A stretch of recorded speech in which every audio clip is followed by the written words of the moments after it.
Bismillah, alhamdulillah, wa salatu wa salam ala rasulillah. Assalamu alaikum. How's everyone doing? Long time no see. So, belated Ramadan Mubarak, early Eid Mubarak for everyone. How's the volume and the sound? Kind of rusty. If there's any problem, just let me know in the chat. Yeah, alhamdulillah. Very good to be back and seeing everyone in the chat. And yeah, subhanAllah, it's been very difficult, actually, few months for me. And I'll explain why. But it's just, I've had like some health issues. Alhamdulillah, nothing serious, but just very debilitating. I couldn't sit. I couldn't sit down like this on a chair. And I also could not walk or stand.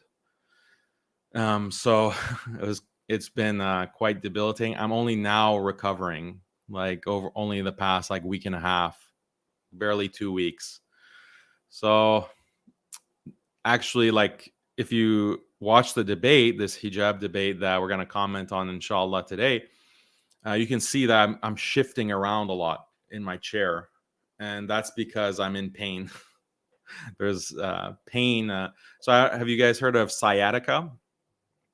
Sciatica is there's a sciatic nerve in your leg that extends from your lumbar spine down to your heel. And that can get inflamed for various reasons. Usually it's because of lower back problems like a slip disc or something like that. But that wasn't my issue. I thought that was my issue because I've had like lower back problems before. But it wasn't lower back. Alhamdulillah, my back has been fine. But the doctors diagnosed it as piriformis syndrome. So there's a muscle in your glute, deep in the glute, that controls the rotation of your leg, like your femur. So the diagnosis was that was inflamed or tight or some problem in that muscle, and that presses against the sciatic nerve and causes a lot of pain. It can vary. Some people can manage the pain with meds, but for me it was like quite severe. Like I couldn't sleep, I can't walk or sit. But alhamdulillah, was able to figure out what was the problem eventually, and now I'm on the road to recovery, so I can now sit, but it's still a little bit uncomfortable. So you might see me shifting. I might take a break to just stretch, and yeah, so that's why. But alhamdulillah, we had Ramadan. We are almost at the end of this blessed month. It's always bittersweet. We're happy about Eid, but, we have to say goodbye to Ramadan until next year, if Allah allows us to see the blessed month again next year. So, I pray that Allah accepts my worship, your worship, and that He allows us to see another Ramadan next year. Ameen. But, I want to definitely address all of your questions and comments. So, I'm watching the comment stream for the most part, trying to. But we'll get into the commentary. So this debate, went pretty much as I expected. It was obvious that this ex-Muslim Mortada, she hasn't like thought about hijab like for more than 5 minutes in her whole life, probably. Like, basically an NPC. Everything that she thinks and knows is standard programming from years of indoctrination, and her thought doesn't extend beyond that. It's like, I have to wear something on my head. That's not fair. Women have to do something that men don't have to do. That's unequal. That's not fair. So that's like the extent of the thought that these ex-Muslims put into their critiques of Islam. And in general, liberals, like, as I always say, like, these debates, pretty much every debate, if I'm going against a Christian, it's really arguing against liberals. It's arguing against a Christian liberal, a Hindu liberal, a Buddhist liberal, arguing against a ex-Muslim liberal. Like, they're all using the same arguments, the same ideas. They're motivated by the same basic logic. And that makes it easy to debate them because you know exactly what to expect. So this woman was no different. So, it wasn't much of a challenge. She kind of was dismissing everything, as we'll see. Let's see. Super chat, Jazakallah khair, Joker. It's funny how the only way for these ex-Muslims to feel relevant is still being attached to Islam. Without it, they don't have anything to stay important. It's so pathetic. Yeah, I completely agree. These guys are irrelevant. They grow more and more irrelevant by the day, because for a number of different reasons. One reason is that the culture is changing. Like, people are becoming more and more aware of the problems with liberalism, especially as the economic situation around the world gets worse and we're facing economic crisis. People are seeing that social bonds are breaking down, family bonds are breaking down, people are depressed, they can't get married, they can't start families.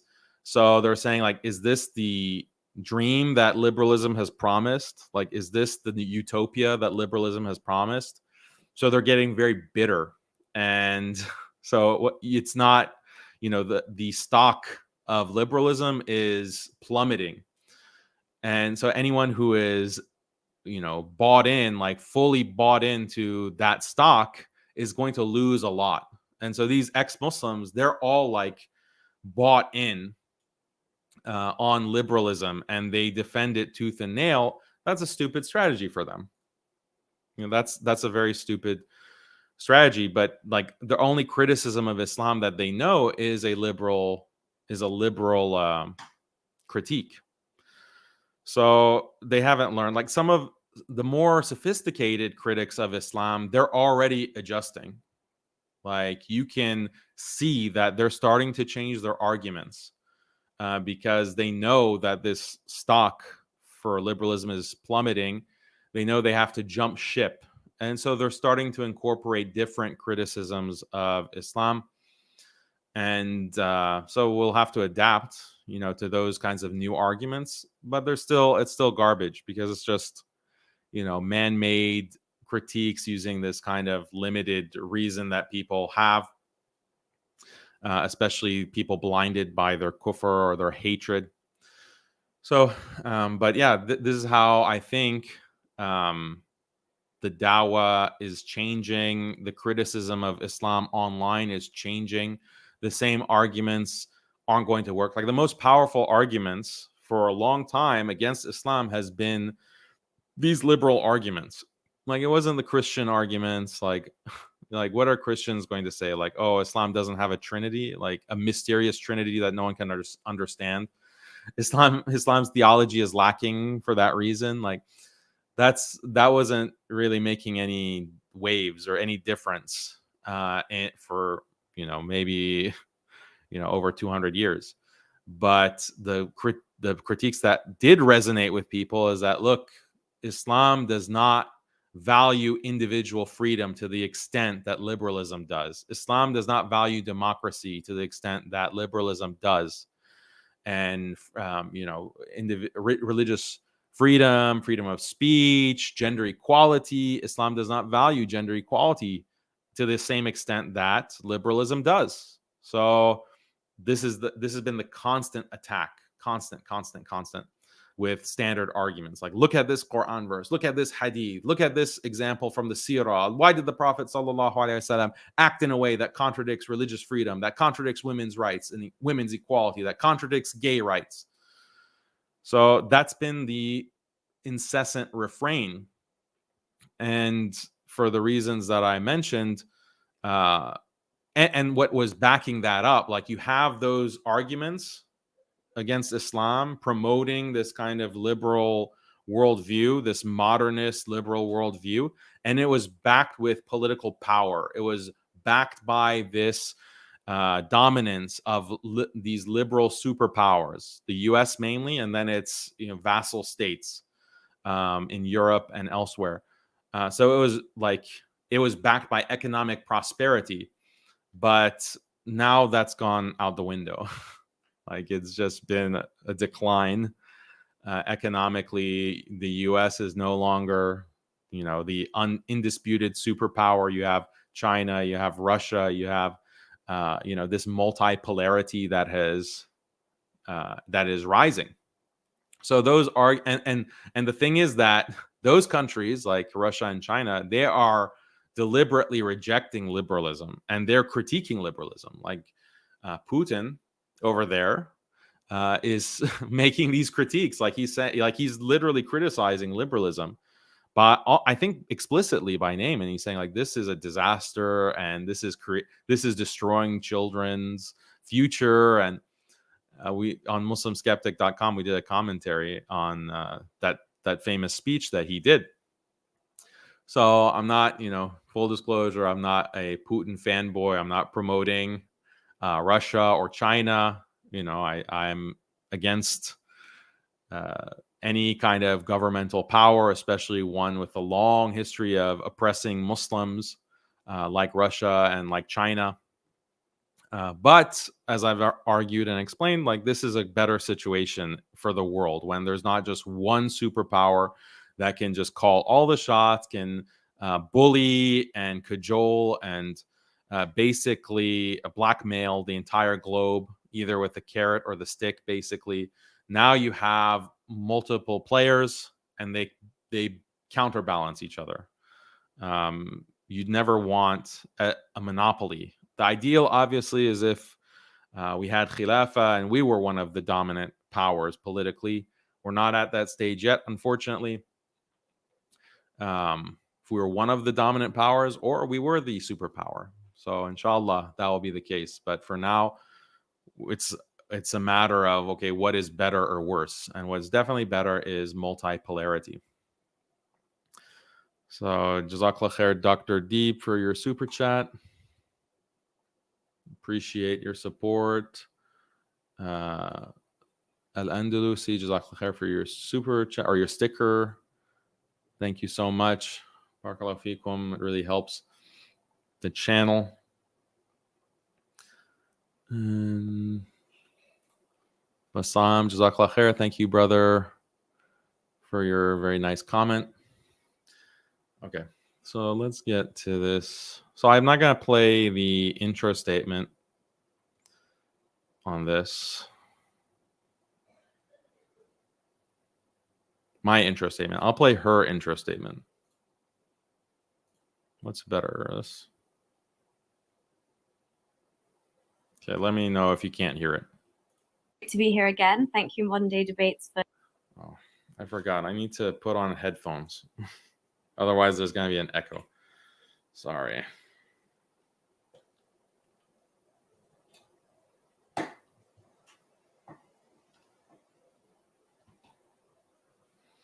Daniel, will you debate a Hindu? Yeah, inshallah. I challenged a Hindu recently. We'll see what he says. But trying to get a debate with a Hindu, do a debate on Islam versus Hinduism, I mean, that's going to be a mess. They're just going to mass report my entire channel. If I win in the debate, they're going to come after my entire family. So, but let's see.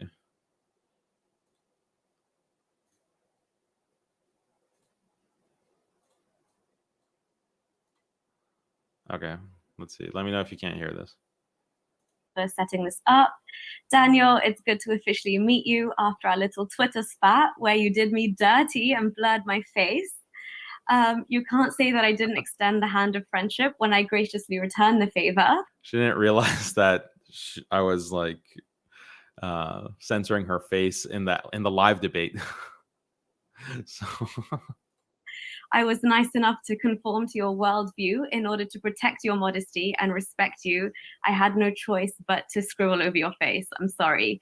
But I wouldn't want you to be an uncovered lollipop, right? So I hope I succeeded in protecting you from those nasty flies. And if you still attracted flies, then I guess veiling isn't the answer. And maybe there's a problem with those flies. Anyway, until we like, did she prepare this in advance? Like, was that supposed to be funny?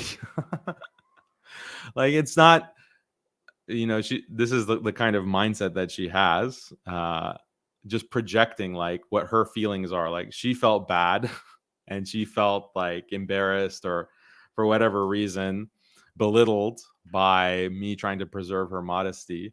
So she thinks that if she did the same to me, like put a veil on me or like scribble out my face, like that's gonna hurt my feelings. So this is the kind of mentality that we're dealing with. find out, I think it's best you follow Allah's command from Surah An-Nur. Tell the believing men to lower their gaze from looking at forbidden things and protect their private parts. So, Daniel, I'd expect you to be a good Muslim and lower your gaze for the duration of this debate, unless you think the screen between us Not is enough difficult. of a veil to stop fitna. Anyhow, I hope by the Not end of today's difficult. debate, you will at least understand that women are equal to men, whether or not you like it. Your opinion won't and can't change that. The answer is not to erase women from the public sphere, Daniel. The solution lies in fixing the mentality of men like yourself and to root out the source problem, Islam. The fact that you blurred my features leads me to think that not only do you fear hair, but you'd like to erase women entirely. I'd like to know if beyond veiling, you're a proponent of the niqab, where women aren't even given the decency to see the world through their own eyes. Who do you think you are to take away a woman's personal experience of reality and force her to see the world from behind a veil? Allah's so incompetent that first he created such easily tempted, weak men who can't control their sexual urges and impulses, then created beautiful women and gave them an allegedly powerful force that causes men to go astray. He then orders women to cover up that very thing because of the men he created weak to begin with. The next name I mentioned should send. Like, that's just what life is. Like, Allah has created life in the way that He has, according to His wisdom. And so we have these desires, and those desires are very good if they're channeled in the right way. And they can be very destructive if they are not channeled and not controlled. And that is the test of life. Are we going to follow the guidance that Allah has given us and channel those things, or are we going to ignore the guidance and think that we know better, think that we're smarter, and see where that leads us? And the reality is, it's going to lead to a very bad place in the akhirah, of course, but also in the dunya, in life. Allah has made it out of His mercy. He has made doing the wrong thing have negative consequences, especially when it's done at scale, especially when it's done at a social level. But people who are suffering from this ghurur, this kind of self-delusion, they're not going to see that, or they're going to keep rationalizing their misguidance. Shivers down all of your spines. Mahsa Jina Amini. Remember her? Beaten to death for showing 2 strands of hair. 2 strands of hair, Daniel.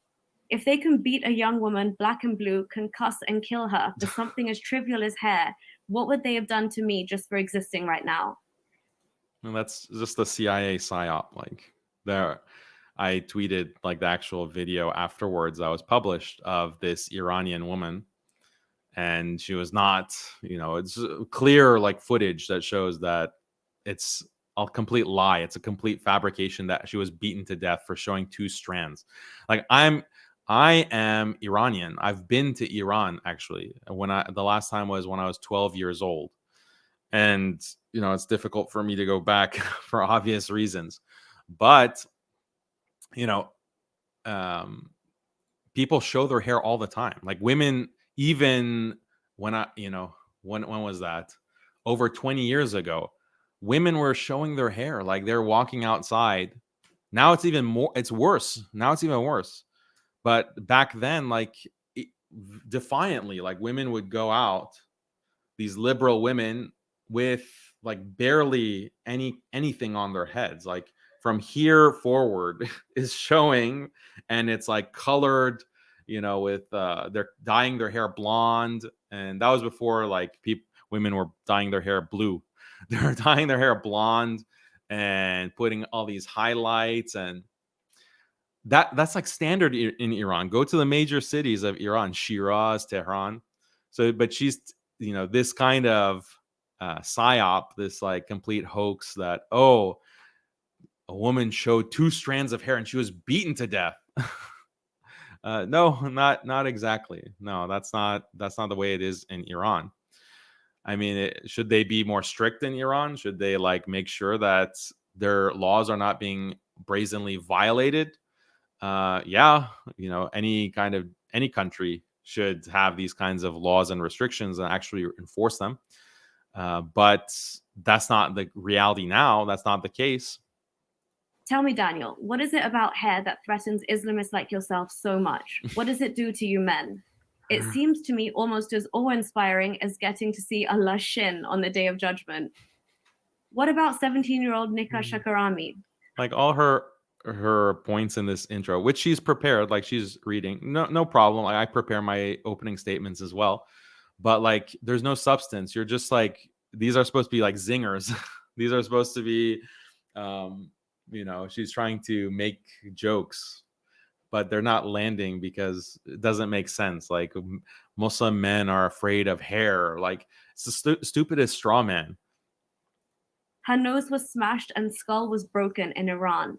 Ansara Shirazi, and the 14-year-old who was repeatedly raped and then killed for removing her hijab at school. Islam is responsible for their blood. If you think why, like, so I don't even know, like the Masa Amini thing was a hoax. So who knows, like these random names, like are we supposed to know like who they are and what happened supposedly? So if a Muslim woman anywhere in the Muslim world gets raped or is abused or assaulted, then that is the fault of Islam. Like Islam is the one that's advocating that. Hijab is the one that's advocating that. How does that make any sense? Like, do you know? So what are the statistics for assault of women or sexual assault of women in the West? Can we blame? Should we blame liberalism for that? Well, maybe we should. Maybe we should. Should we blame? But they'll deny that. They'll say that, oh no, you are shaming. Like you are. This is shaming, and this is blaming the victim, and on and on. So whenever there are bad consequences of their ideology, then we can't point it out because that's victim blaming. But they can bring up all of these examples, supposedly. A good proportion of them are hoaxes, like complete fabrications.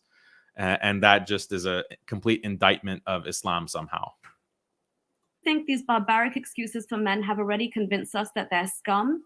In 2000, Hussein al-Muntazeri, a cleric and designated successor of Supreme Leader Khomeini, published his memoirs.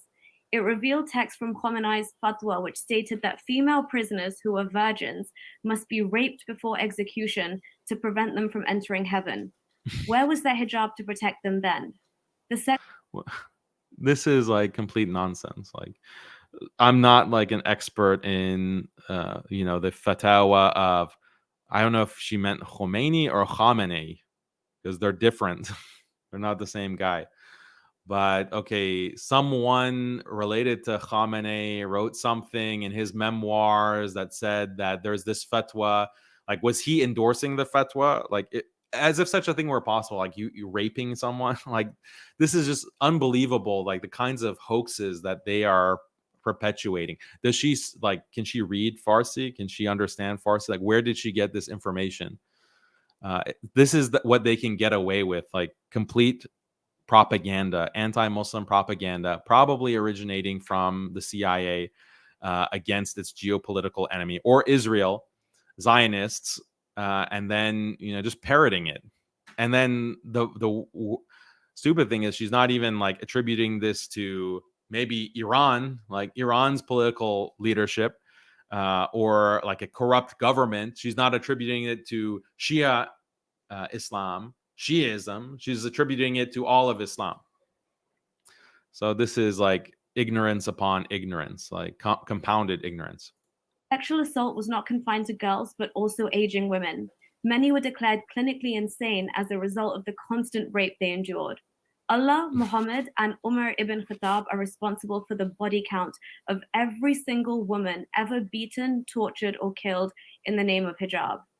We see similar crimes against humanity. You can't find a statement from any of Islam's authoritative sources that justify like rape or beating, like senseless beating of women for like someone is showing 2 strands of hair on the street, therefore you're justified in going and assaulting her.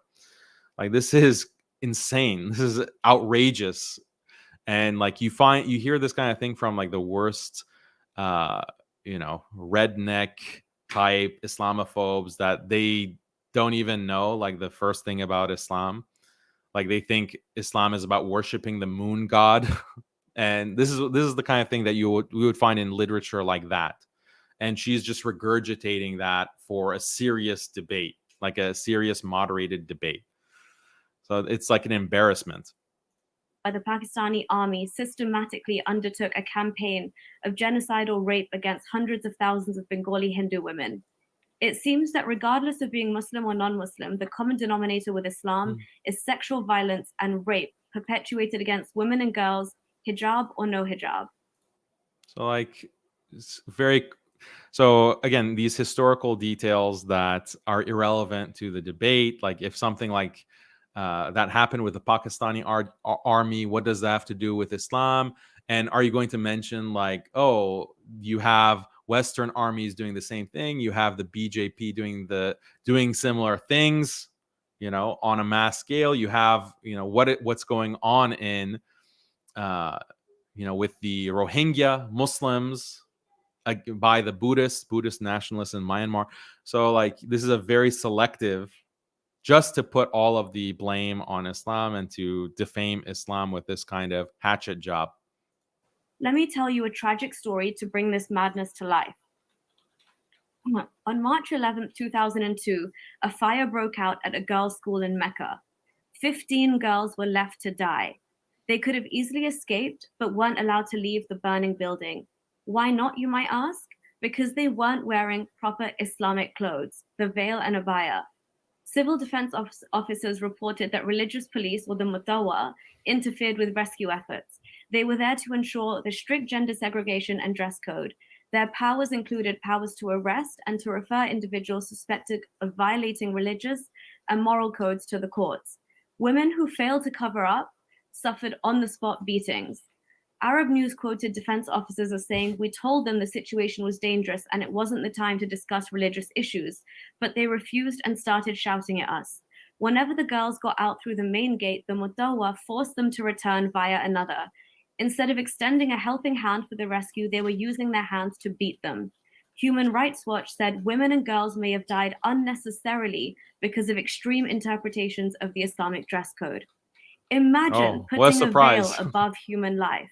Imagine the kind of people who would beat and force little girls to their death because they can't bear to see the fitna of hair, even as they flee for their lives.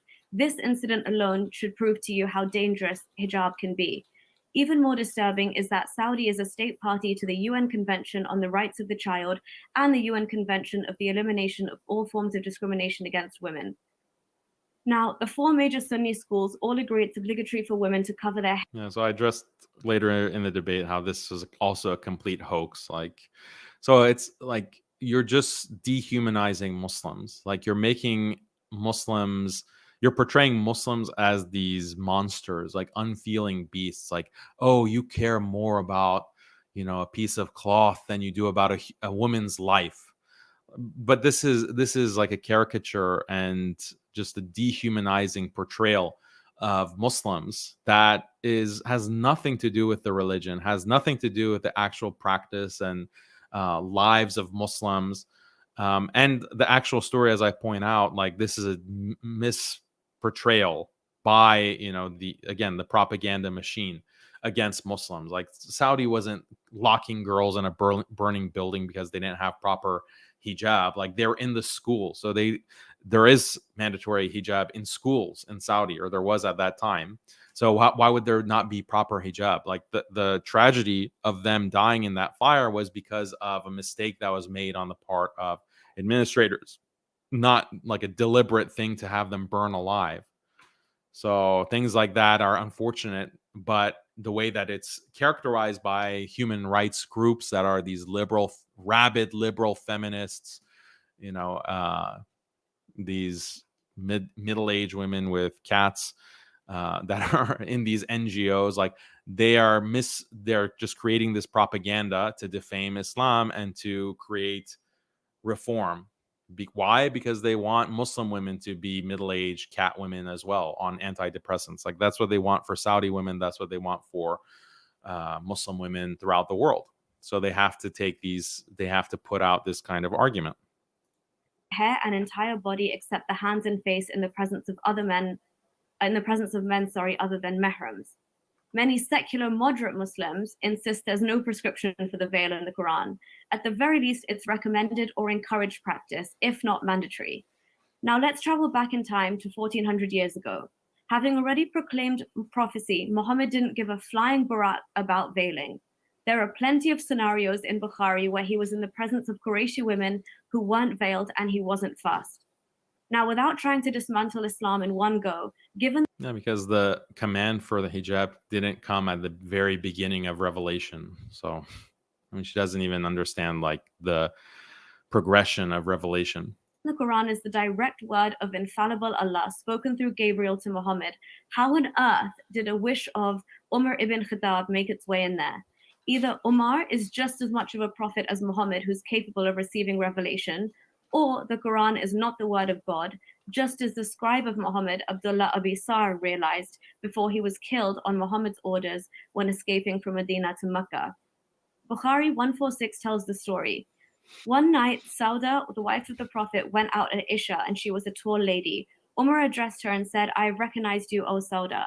He said so as he desired eagerly the verses of Al-Hijab, so Allah revealed the verses of Al-Hijab. This led to the revelation of Quran 33:59. O Prophet, tell your wives and your daughters and the women of the believers to bring down over themselves part of their outer garments. That is more suitable, that they will be known and not be abused. Notice how it says they will be known and not be abused. Some translations say harassed, molested, even troubled. Let me tell you why it specifically says that. In Medina, Umar and his companions were frequent places where women were exposed and vulnerable to sexual harassment, particularly at night. Among those were the fields of Manasi, where women would go. Yeah, because if you walk in the fields or in the streets of the US, like in any major US city, you're just completely safe as a woman. Yeah. It's just Arabia. To relieve themselves. Remember, sex slavery was also rampant at this time, and slave women were forced to walk around topless, whereby even their most intimate body parts could be inspected by potential buyers. Umar realized the presence of Muslim women could be an issue, as they could become a victim of his sexual violent activities. When Umar approached, so he is Umar radiallahu anhu, this disgusting, filthy woman, is saying that he is perpetrating assault, but at the same time, he wants hijab to prevent that assault. Wow, that's really brilliant. He's a perpetrator, according, like, did you hear what she just said? Like, he's committing assault and he's perpetuating rape culture, but he also wants to stop rape culture. So he wants, this is the contradiction. Like, Muslim men are these, and this is like the classic Orientalist portrayal of Muslims, that like this racist portrayal of Muslims and Arabs as these kinds of over sexualized, like animals, like these beasts that just pounce on women. Like, this is the kind of Orientalist racist caricature that continues to be used against Muslim migrants in Europe, for example, and refugees. Like, this is what the far right, the white supremacists. This is what they say against Muslims, that Muslims are coming to Europe as refugees. They're being shipped into Europe as refugees.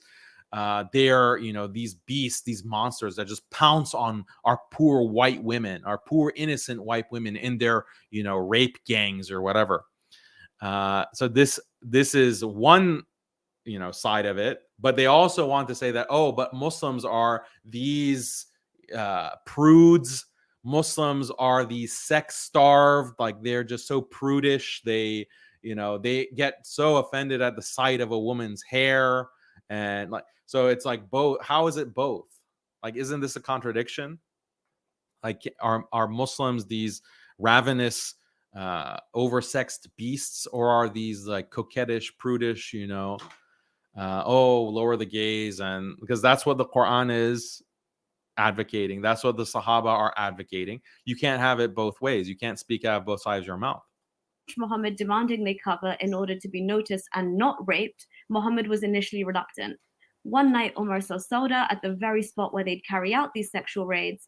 Sauda then told Muhammad, and he agreed to receive a revelation. Umar got what he finally wanted. Yeah, that's in the narration. They're committing sexual raids. So this is a liar, like a racist, bigoted liar. Wanted the implementation of the veil to tell a Muslim woman apart from a non-Muslim one. Bukhari 402 also implies Muslim men were okay with mistreating any unveiled women. Sound familiar? How many times have we heard Muslims? Oh, wait, so she, first of all, doesn't understand the concept of asbab an-nuzul, like the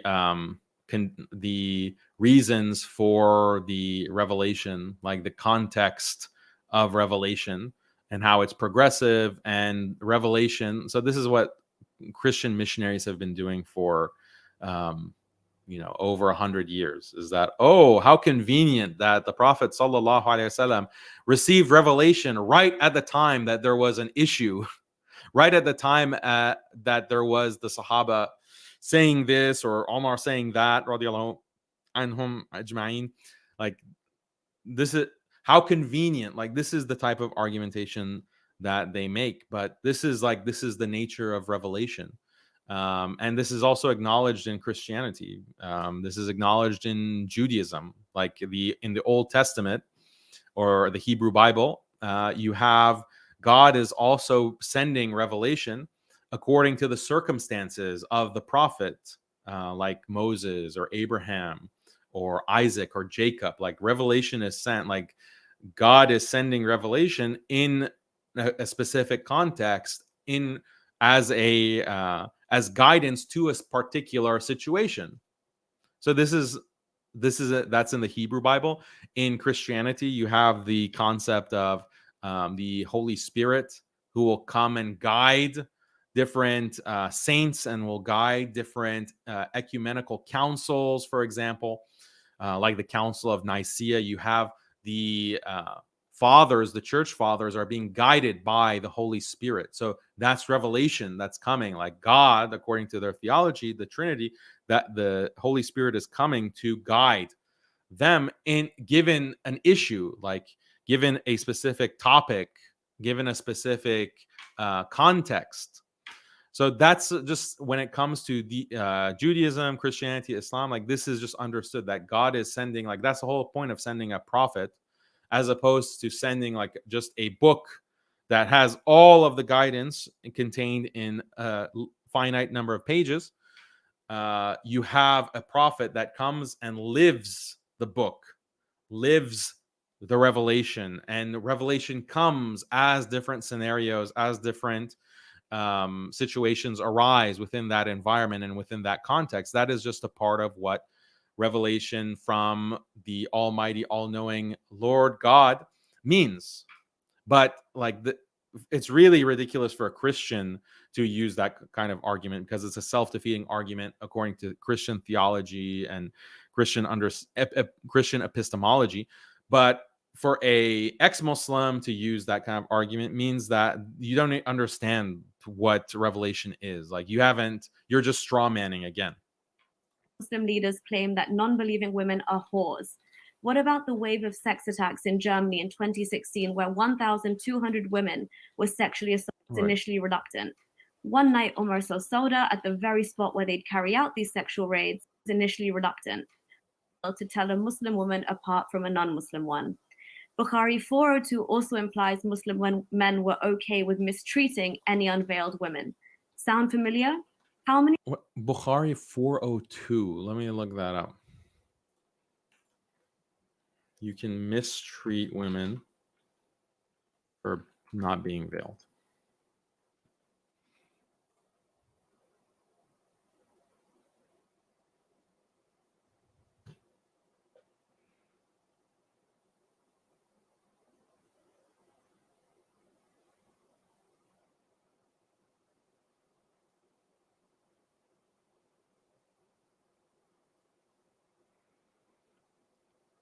Mm. Let me share this so you can see it.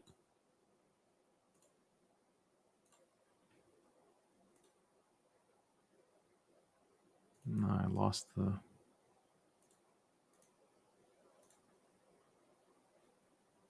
Where's the screen? Okay, sorry. That's the.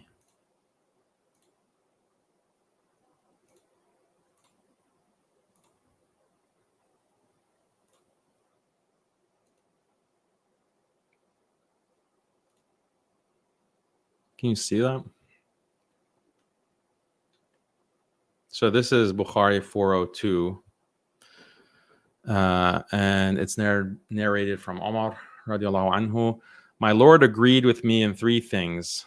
I said, Ya Rasulullah sallallahu alaihi wasallam, I wish we took the station of Abraham as our praying place for some of our prayers. So came the divine inspiration, take you people to the station of Abraham as a place of prayer. And as regards the verse of the veiling of the women, I said, or Messenger of Allah sallallahu alaihi wasallam, I wish you ordered your wives to cover themselves from the men because good and bad ones talk to them. So the verse of the veiling of the woman was revealed. So this is justifying mistreating women. Once the wives of the Prophet ﷺ made a united front against the Prophet ﷺ, and I said to them, it may be that if he divorced you all, that his Lord will give him instead of you wives better than you. So this verse was revealed. So I don't see what she's talking about.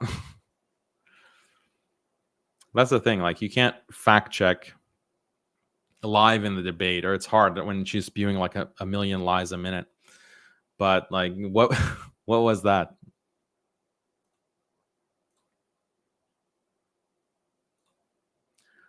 Okay. How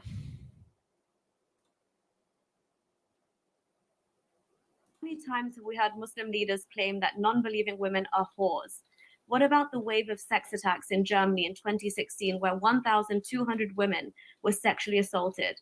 An Algerian man was found guilty of sexual assault carried out by a group of 20 men. A 21-year-old Iraqi kissed a young woman against her will, then licked her face. Police said the attacks were perpetrated by a group of Arab or North African men in what they described as a new dimension in crime. One victim told Euronews she was groped and fondled between her legs. Her boyfriend tried to pull her away, but there was a big group of people, maybe 30 or 40 men. Police describe men working in coordinated groups to grope women. Doesn't this sound awfully similar to the antics of Omar and his men with their sexual raids? What sexual raids are you talking about? Like, so just 100% hoax, 100% fabrication. And again, like the kind of behavior that she's describing is rampant in the countries that she thinks are so great, the societies that she thinks are so great. The liberal West is full of this kind of behavior. Like, they even, they broadcast it on social media. Like, this is just outrageous that, there are Muslims that commit crimes. Is that news? Like, is that something that we didn't know? A lot of different groups commit crimes, and a lot of the crimes are endemic to the kind of liberal society that you're promoting. But what does this have to do with the topic of hijab What does it have to do with like the exact Islamic doctrine or what any Muslim has actually like supported? Has any Muslim like come out and said, like, even think about like ISIS or like the worst kind of uh, criminal terrorist group? Have they like said, yeah, raping women is just something for showing their hair? That's something that we do. We accept that. Like no one has advocated this. Like, no one has said this is what Islam is about or what is normative within the religion. So that it's like beyond a straw man. Like what's weaker than a straw man at this point? Like a sandman? Like what is like more flimsy and more without basis than a straw man? There's no evidence to suggest that covering women up leads them to being harassed less. Moreover, the solution to Plenty of harassment, Daniel, evidence. is not to There's plenty of evidence that where covering up leads to less catcalling, leads to less harassment. Like there's even like YouTube videos that show this, and I'm not recommending you go watch them because it has like side by side, like the same woman walking through New York streets, like New York City, dressed like in tight clothes and like a tank top and her hair made up and whatever, walking through New York City. How many catcalls does she get like in an hour? How often does she get harassed in an hour? Then that same woman wears like a hijab and black like abaya. How many times does she get catcalled in New York? With hijab, it's zero. This was a social experiment. With hijab, it was zero. Without hijab, like looking like a standard, what these liberal women dress like, she was getting catcalled and harassed. And I'm not justifying and saying that, oh yeah, she should, be treated like that. The way that she should be treated in a just society is that the police should come and book her and take her to prison until she learns how to dress appropriately. But this claim that there's no evidence that hijab reduces catcalling or reduces harassment, this is again another. She just makes that statement casually, and she hasn't done any research. She doesn't know what she's talking about. place the burden on women to cover up or change their behavior, but to address the root causes of gender inequality and work to create a culture where harassment isn't tolerated. This includes educating individuals about consent and respect, two things Islam and Allah don't understand. There's no consent in Islam. You know that from Quran 2:223. Your women are your fields, you may enter them whichever way you like. That, Daniel, is literal sexual objectification. You can't get more degrading than that. Where in the West does any aspect of society encourage this madness? This is sanctioning marital rape. 150 countries have criminalized it, yet in Daniel's perfect Islamic world, rape behind closed doors would go unchecked. For consent to be legally valid, it must be given. Yeah, so it's like throwing everything but the kitchen sink. Like, okay, now we're on a whole different topic, like marital rights, like marital relations, consent, blah blah blah. Like, so she's a cartoon. Explicitly and voluntarily, and both parties must have capacity to understand what they're consenting to. Tell me, Daniel, do 6-year-old girls in Afghanistan have the capacity to understand what they're consenting to when they're being purchased by old, frail, despicable 50-year-old grandpas? Despite graduating from Harvard, I still worry you may not understand that. So let me tell you, the answer is a resounding no. Additionally, whenever and wherever women are given a choice, most women do not choose to cover up. In countries like Saudi, Iran, Somalia, where they must cover from head to toe, usually in black, not getting enough sunlight can have negative effects on their health, lead to vitamin D deficiency, and especially in peak summer, it can lead to heat exhaustion and dehydration because wearing black doesn't reflect the sunlight, it absorbs it. Also, research shows that yeah, you go out in the sun, it doesn't matter if you're wearing a veil or not, you're going to get sick from heat stroke if you're in the direct sunlight. That's why people seek out shade. Did you know that? Like, people don't like to be in direct sunlight, they like to go in the shade. The only people who like to sit in direct blaring sunlight are people who are working on their tan, because they're dissatisfied with the color of their skin. They feel, inadequate, so they go out and get tanned. That kind of Western fashion type of cultural practice of tanning.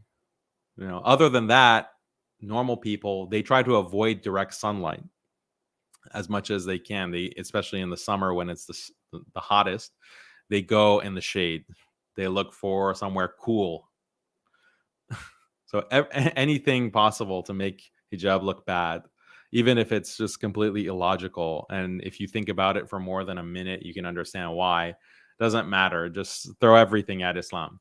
People experience positive emotions from autonomous motives behind their actions, rather than controlled or coerced motives as a response to internal or internally imposed pressures. How Daniel intends to prove forceful veiling will lead to a better society is beyond me. According to a Reuters survey of countries with force. So if you force people to do something, it's going to lead to bad results because people are dissatisfied. Like, what about every single law? Like, do you understand? She supposedly has a law degree. You know that the law coerces people to do things that sometimes goes against their will, and you have no choice. You have no choice to pay your taxes. Like, my psychological health would be much better if I didn't have to pay taxes, if I didn't have to, pay the parking ticket, if I could just drive however I wanted, I could, do whatever I want. My psychological health would be so much better, supposedly. But there are laws that restrict me. There are laws that say, no, you can't do this and that. These are the red lines. If you do them, you're going to be punished, physically punished. We're going to detain you, and we're going to lock you up. And if you resist, we're going to beat you or possibly kill you, use lethal force. Like, that's what the law is in every country. It doesn't matter if it's Islamic law or it's secular law or Hindu law or Jewish law. That's what law does. It restricts people from their ability to do whatever they want whenever they want. But again, like, this liberal argument is so overused and moronic. the worst gender parities, Afghanistan and Syria ranked in second and third place, with Somalia and Saudi next. 8 out of 10 were Islamic countries. Women face sexual violence, domestic abuse, harmful practices, Daniel, like FGM, so-called honor killings, and more often than not have zero to limited access to healthcare and economic resources. Wearing a veil doesn't seem to change anything for a woman's safety or status. In Pakistan, more than 70% of rapes are perpetuated by immediate family members. What's the point of instructing women to veil if they aren't even safe in their own homes? They're not safe from their supposed mehrams, and you believe the solution lies with women veiling. The hijab is a stain on women. It represents a man's refusal to control their urges. It's a burden Muslim women accept, along with a passive choice to become a breathing, walking ideological tool for Islam. It's not just a physical cloth of oppression, but a psychological one. Thank you. Thank you very much. Yeah, so honor killing, like, where in Islam do we have honor killing like that, as that being permissible, that you can just kill someone because they showed their hair in public? Or even like something extreme, like a daughter who commits zina, like, you're allowed to kill her? No, there's nothing in Islam that advocates that or permits that. There's Islamophobic, bigoted propaganda from this racist loser. Much for that opening as well, Nuria. And want to say just a couple of other quick housekeeping things before we jump into the open conversation, folks. In particular, first, I put a poll here in the Modern Day Debate live chat of today's debate question: is veiling for women in Muslim countries good? So do come on over and click on that poll, put your vote in if you're watching anywhere else, as well as want to remind you folks, Modern Day Debate is on podcast. If you haven't already, find us on your favorite podcast app. And with that, we're going to kick it into open dialogue. Thank you very much, Daniel and Nuria. The floor is all yours. Or what about rebuttals? Yes, that's right. We're doing rebuttals today. Sorry about that. It is a 7-minute rebuttal. So 7 minutes. The floor is all yours, Daniel. Okay. Yeah, so I mean, that was a load of nonsense, just complete gish galloping about every feminist stereotype. So this was a debate about veiling, not every feminist grievance against Islam. But let me address some of your points. You're mentioning Mahsa Amini. So this is a complete hoax. She was not beaten to death. She was arrested and then collapsed from a medical condition in a police station. This is recorded on CCTV. The South Sea China Post also had that video published. So she was not beaten to death. And this is a complete hoax. That actually didn't happen. She just collapsed in the police station, and her family said she had a pre-existing condition. So I'm not a fan of the Iranian regime, and they commit all kinds of egregious crimes. But this claim that they beat a woman to death because she had 2 strands of hair showing is a complete hoax. When you talk about hair, like, oh, you blurred out my face or whatever, this is also ridiculous. A man's hair and a man's looks are not the same as a woman's looks. This is like saying that, oh, a random male villager who has like luscious locks in Africa or in Afghanistan or wherever is going to be a temptation to women, and women in the West are going to be drooling over that villager. Oh, look at his hair. There's a fundamental difference between what's attractive in a man and what's attractive in a woman. This is something that's biological, and none of your feminist cliches address that fundamental difference. You claim that there was a fatwa for raping prisoners. I didn't even understand that. I don't know where that comes from. So please give me a source, an academic source for that. That sounds completely ridiculous. Women burned in a madrasa in Saudi in 2002. So yes, there was a fire in a woman's school, but the way that you characterized it is completely false. The religious police didn't say that, oh, we have to burn these children to death because they're not wearing the hijab.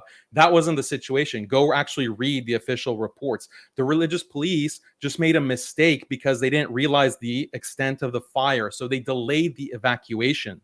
So that was a mistake about fire safety. It's not the same thing as saying, oh, we're going to burn children because they're not wearing the veil. That's absolutely ridiculous. And it's quite, I don't want to say Islamophobic, maybe racist, to think that people are so barbaric that they allow their own children to burn alive because they have hair showing. Like, you're just repeating the most ridiculous, hateful, far-right tropes about Muslims. It's quite appalling.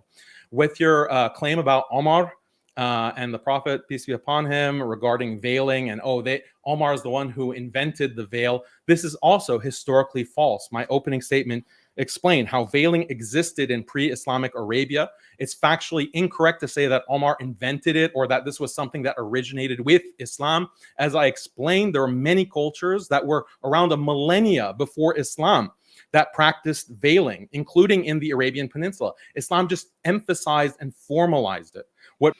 So this is something that feminists will say. They'll say that, well, Islam didn't come with the veil. I mean, they'll argue this to make the point that, oh, veiling is something cultural.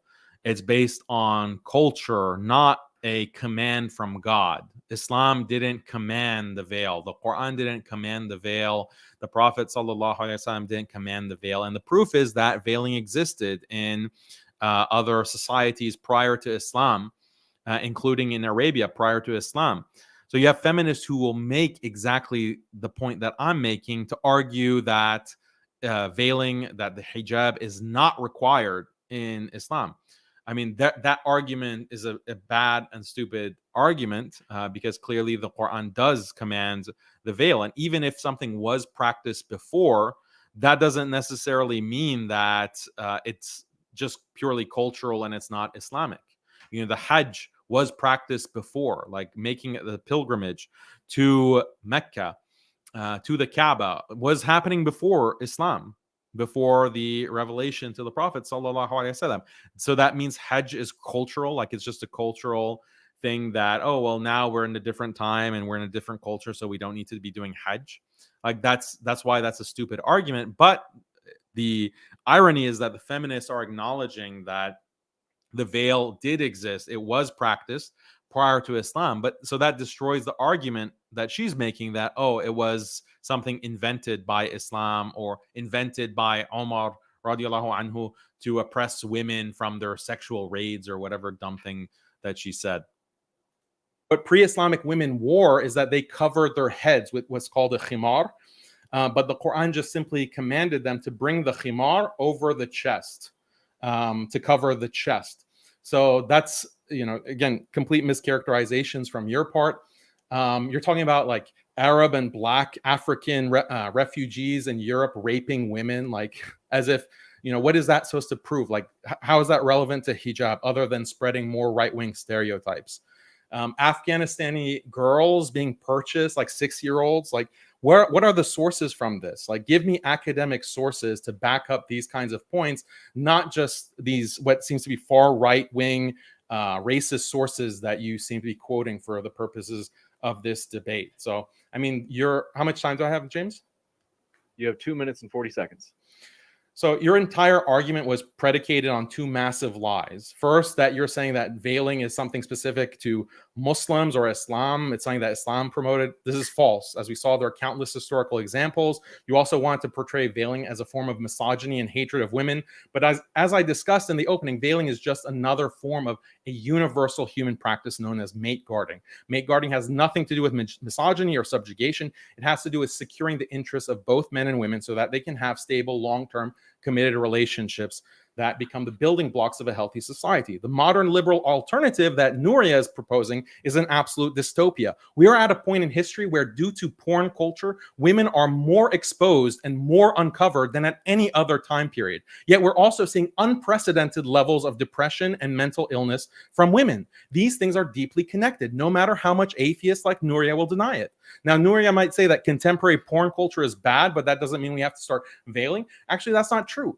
It's a binary between veiling and porn culture. Those are the only two options. Why? Because as soon as you open the door to women showing their beauty in public, it creates a race to the bottom. This is because women compete with each other to attract men. Just look at Western history. European women initially were wearing burqas in public in the Middle Ages. But then one woman decides to show her face. Then another woman decides, well, I'm going to show a little bit of hair. Then another woman says, okay, I'll show some hair and my neck too. Another says, okay, well, to stay competitive in the sexual marketplace, let me show some leg. Let me wear a miniskirt. Let me show some cleavage, and on and on. Standards of covering completely devolve until you arrive at our current situation with OnlyFans and sexting and women posting their genitals for millions to see online.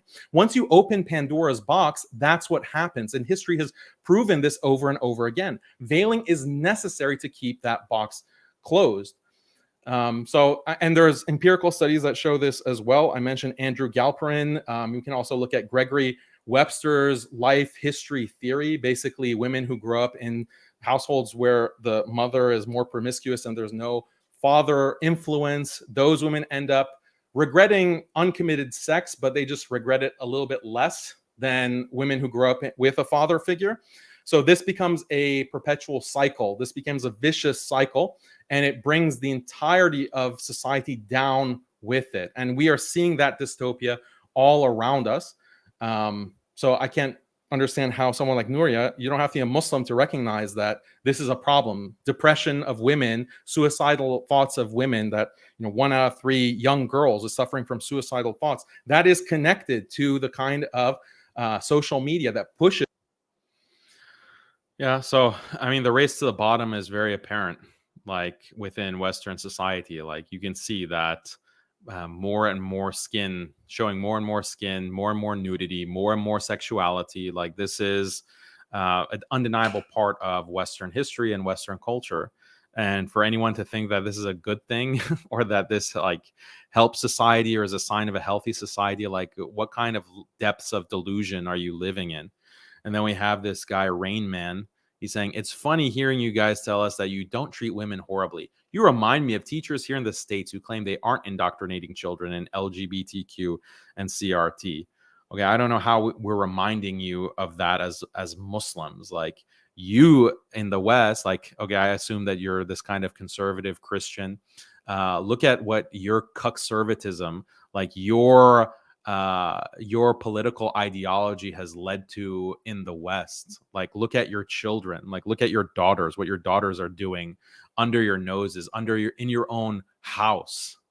Like this is the kind of Christian treatment of women, Christian conservative treatment of women, is just allowing, women to dress how they want, allowing women to just be as sexually promiscuous as they want because, oh, we treat women well.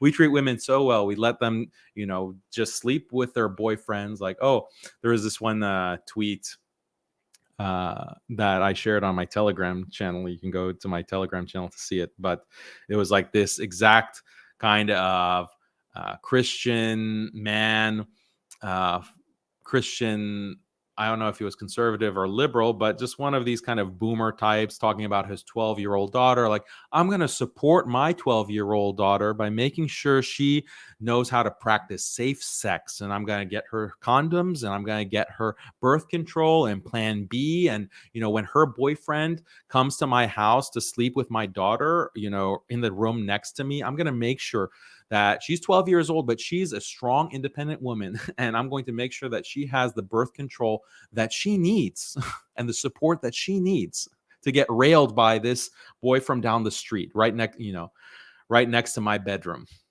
Like, oh, wow, you guys really treat women well. Like, this is great treatment of women. Bravo, Rain Man. So also, are you supporting your daughter by making sure that she can choose her gender once she turns 18? Of course, we're conservatives here. We're Fox News watching, Caitlyn Jenner supporting conservatives. We just don't want transgender in sports. But once you're 18, if you want to change your gender, if my daughter or my wife, she's a consenting adult, if she wants to go through a sex change operation, I support her. That's what treating women well means.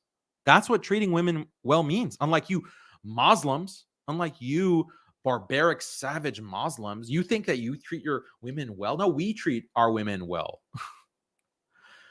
We give them the opportunity for sex change surgery if that's what they want. If that's what they want, as consenting adults, 18 years or older, go ahead and get surgery, get a neo penis attached by the surgeon, the very competent what's it called? Urologist.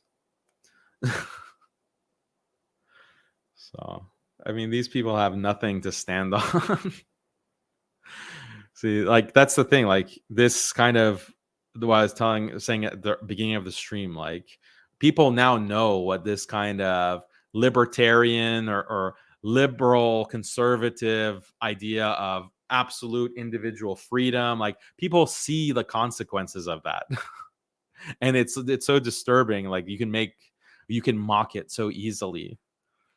And that's what these like conservative Christians are advocating still. Like, they haven't got the memo. They just want to own the libs. Oh, we are so against our children being indoctrinated with LGBTQ and CRT.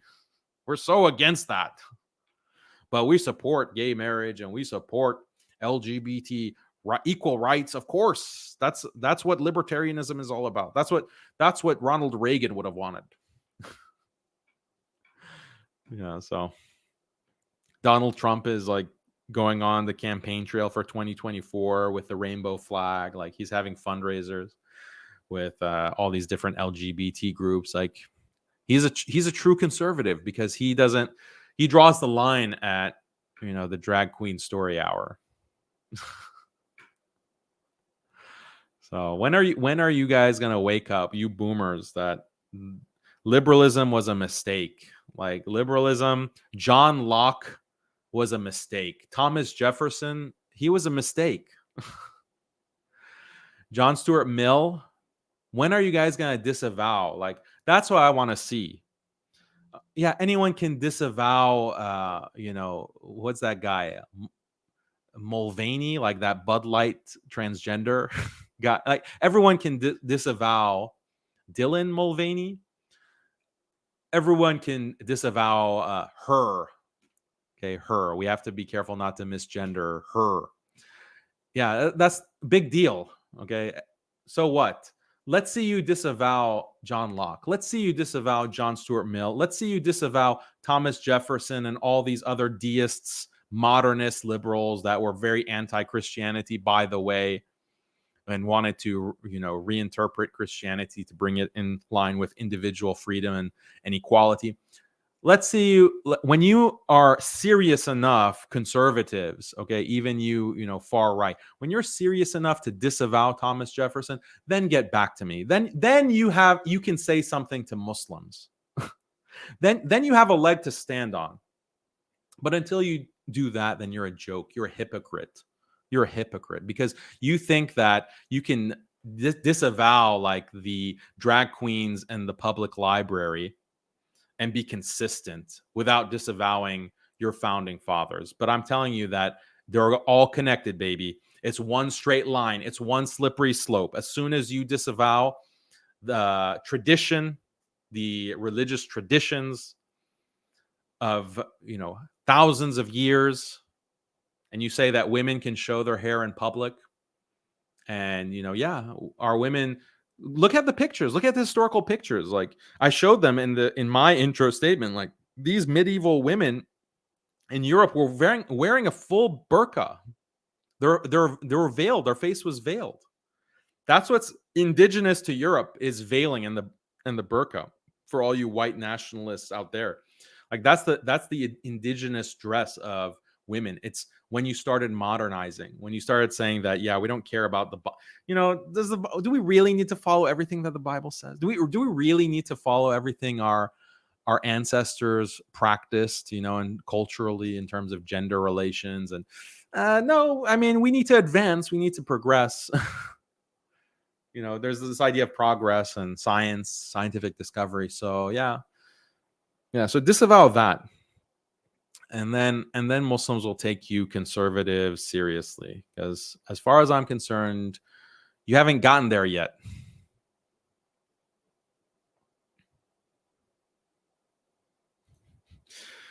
There was a scandal where a school had people strip naked in front of students to show how realistic versions of beauty, because it's supposedly the solution to them seeing unrealistic beauty in pornography.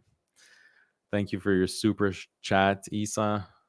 Yeah, I mean, it's shocking. Like, these are TV shows where they have children. I think it was in the Netherlands, where it was eventually canceled because of the outrage, but they'd have children, like toddlers, basically sitting, and then they'd march out these naked adults because the toddlers are watching, pornography on their phones. So we have to give them a realistic standard of beauty. Like, that's not real.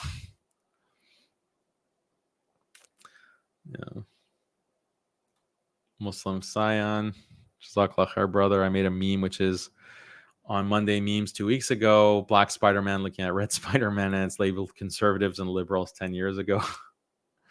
Yeah, it's like they've become a joke at this point. Like, it's just nonstop memes, nonstop laughs. Just pornographic images, pushes women in a state of undress. Thank you very much for that rebuttal as well. We'll kick it over to Nuria, but I've got to say, Daniel and Nuria, I am blown away. The amount of likes on this video right now, people are absolutely pumped about this debate. So I want to say thanks so much for your support out there, folks. Our guests are linked in the description. We're going to kick it over to Nuria for opening, or I should say rebuttal as well. 7 minutes, the floor is yours. Thank you. I'm just going to quickly run through some of your points in the opening, Daniel, and then I'll come back to what you just said now. But yeah, the fact that you, again, are promoting gender segregation like it's some kind of virtue, the terms you use, like women out of view, it just lends itself to the fact that you want to erase women from the public sphere. And I think the fact that you think that feminism is the threat to that is crazy. I'm going to teach you about feminism, but hold on. The entire thing that you did in your opening, when you talked about me waffling and, making up stuff, you refer to none. It is a threat. Like, sexuality, like flaunting your sexuality unrestricted, is a threat. It's extremely destructive, and it's destructive to like every level of life, human life. Like, how can you have marriage if people are allowed to just flaunt their sexuality, be sexual with other people? Like, you can't have marriage. Like, no marriage would last.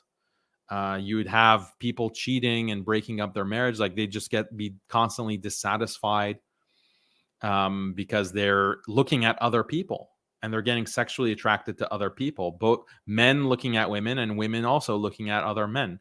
And then you're mixing, like, there's gender mixing. So then there's a viable alternative to your spouse because you're mixing with other people. You're just going to get divorced. And if you even get married in the first place. And that's what we're seeing. That's what we're seeing like in current day. The marriage levels are just dropping, divorce levels are skyrocketing. So there's no awareness of these kinds of very basic sociological realities. And that shows you like how disconnected liberals are. Like they're living in a fantasy world. And they're just in their echo chambers patting each other on the back. And then when you do confront them with facts, they don't want to address it. Like they just want to close their eyes. So so we do want to keep sexuality out of the public space. We do want to keep the genders separate. Yeah, that's the solution. Like that's called wisdom. That's called like profound solutions and guidance to the major problems of our time. But she can't think in the like she can't you can like for example, I can imagine how a liberal thinks. I don't agree with a liberal, but I can actually think like I can understand like the way that their mind, chugs along in making these kinds of arguments and criticisms of Islam. And I can put myself in that mindset for the sake of critiquing it.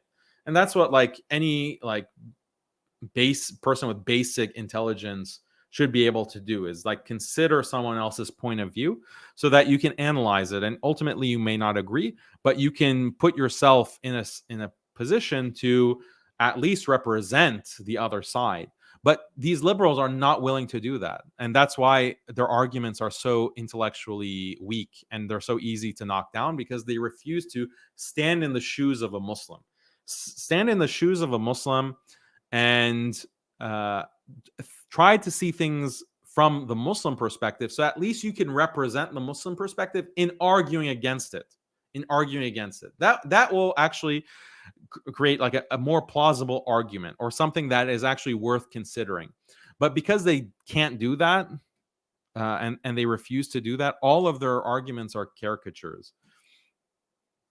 Nuns who don't get beaten to death. Like, you want to actually contest Mahsa Amini's video that was known to be tampered with. Her father tried to contest that. The fact that you're buying that narrative, of course you have to. It's embarrassing.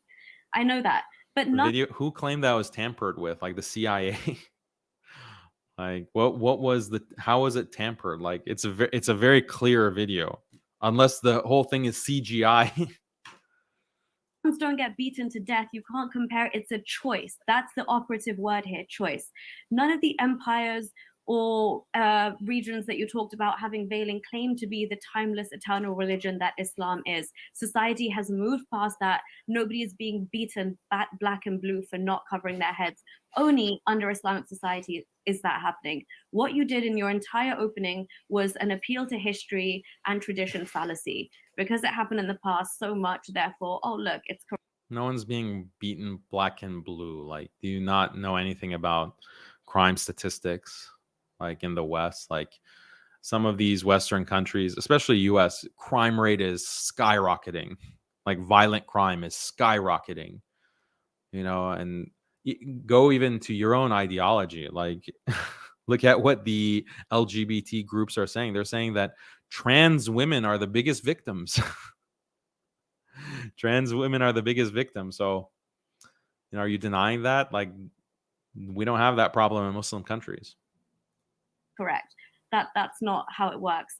And everything that you try to promote as virtue, whether it's in the animal kingdom or males guarding their females or their partners, it just boils down to sexual survival. It is found everywhere. It's not a virtue. It's an evolutionary survival mechanism. It does not mean you trap women. You confine them, you veil them, you lock them in their houses. And also, did you compare some of these animals lashing out to the morality police? That was hilarious. You also mentioned that having to pay childcare is an issue, blah, blah, blah. Well, if you guys like that, for those who watch the debate, like how dolphins will get together, like group together male dolphins to prevent like the females from mixing with like other dolphin groups. I actually was considering like making some pictures of like dolphins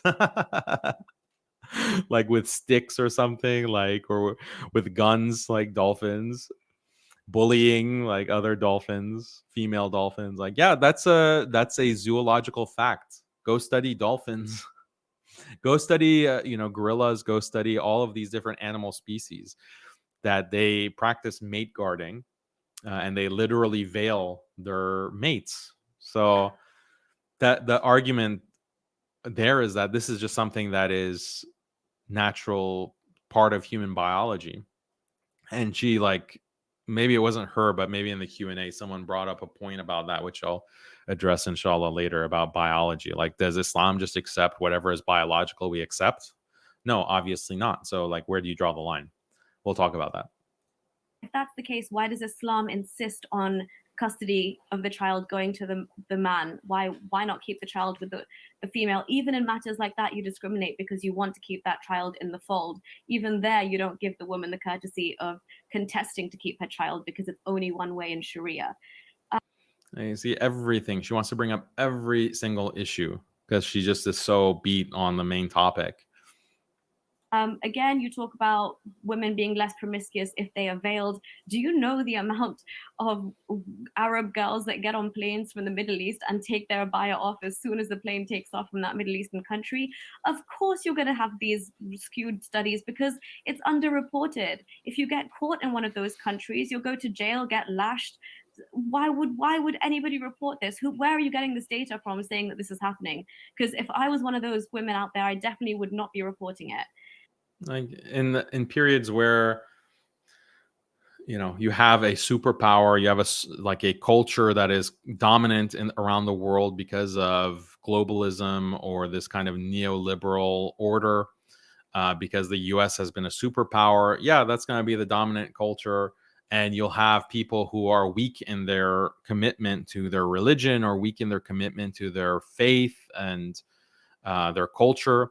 They're going to assimilate, like they're going to adapt.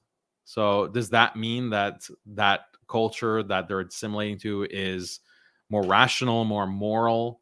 Like, this is a very simplistic kind of argument that an NPC like her would make. Like, okay, they take off their hijab. China becomes the superpower in the next 50 years. And then everyone starts eating with chopsticks. So that means chopsticks are superior to eating with a fork and spoon, or with your hand, or whatever. Like, that's the kind of argument that you'd have to make to be consistent, which is moronic. It's moronic. You also talk about marriage quality, but I wanted to ask you, what kind of marriage are you trying to preserve? Because from the Islamic perspective, you see marriage as the unit from which society is built, yeah? But a marriage that you're proposing ensures that a woman is subservient to her husband. She can be disciplined and raped, according to the Quran. According to the Hadith, if she refuses to let her husband sleep with her, the angels will curse her all night long. What proof, Daniel, do you have to show that women who are completely subservient are in the happiest marriages?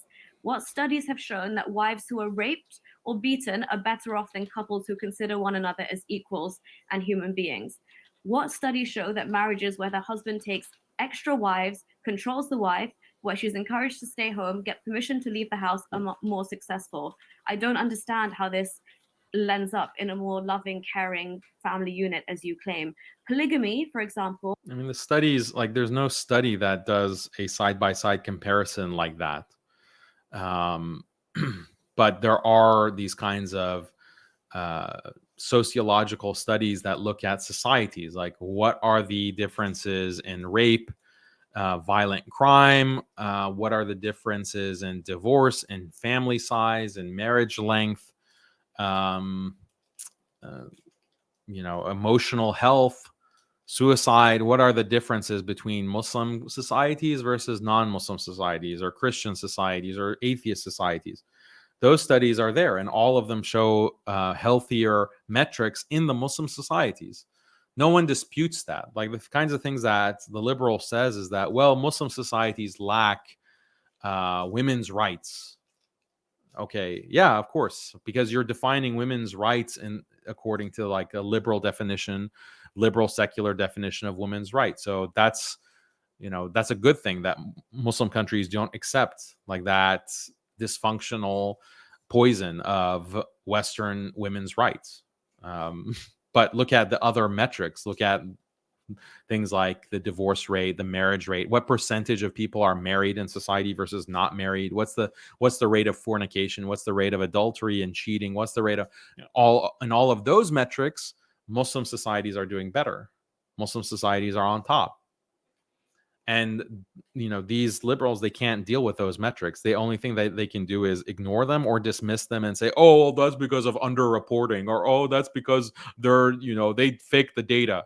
Like, that's the only response that they have, is just like whenever Muslim societies win out on a metric and show like healthier KPIs, like key metrics, then it's because of some kind of mistake or foul play. Like, this is their racism and their ignorance. Has not only demonstrably shown to decrease the well-being of the wives who share that husband, but it really damages the children. Because they're raised in that polygamous household, they're all competing for the love of their father, who's obviously, all the kids are from different mothers. That undermines your whole argument, Daniel, because you're claiming to make children, women, society happier, but the very structure that you want to employ to do it promotes discontentment and dissatisfaction all around. So yeah, I'm sorry, I might have left Islam, but as a woman, the idea of this marriage does not sound appealing at all. Funnily enough, the idea of being under the authority of a man who can beat me, rape me, legally cheat on me does not seem to be that tantalizing, I'm afraid. It's only exacerbated by the fact that under de facto Islam, women don't have the right to divorce. So even with the introduction of khullah, things are slightly better, but from my own experience, I know how difficult it is. The threshold for wanting to leave the marriage is so high, and even then you're always encouraged to reconcile despite any abuse. So again, Islam's definition of good treatment is shocking. Beating a wife, you're a hero that's keeping their wife in check. And it's divinely sanctioned domestic violence. You're acting from a God-given right. That's natural in Islam. That would not fly under any other system other than an Islamic one.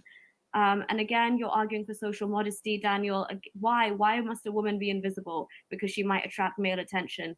The female is blamed for the response of the male. Take accountability. Why can't you show restraint?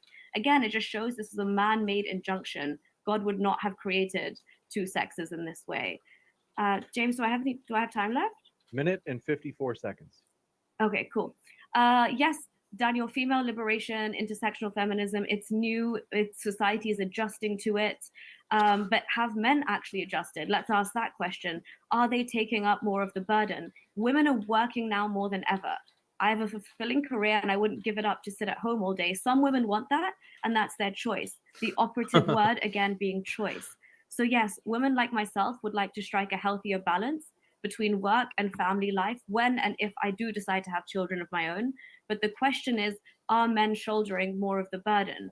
So when you speak of these unhappy women in the West, maybe they are for the very reason that they're having to comply with the pre-existing gender norms as well and try and excel in their career.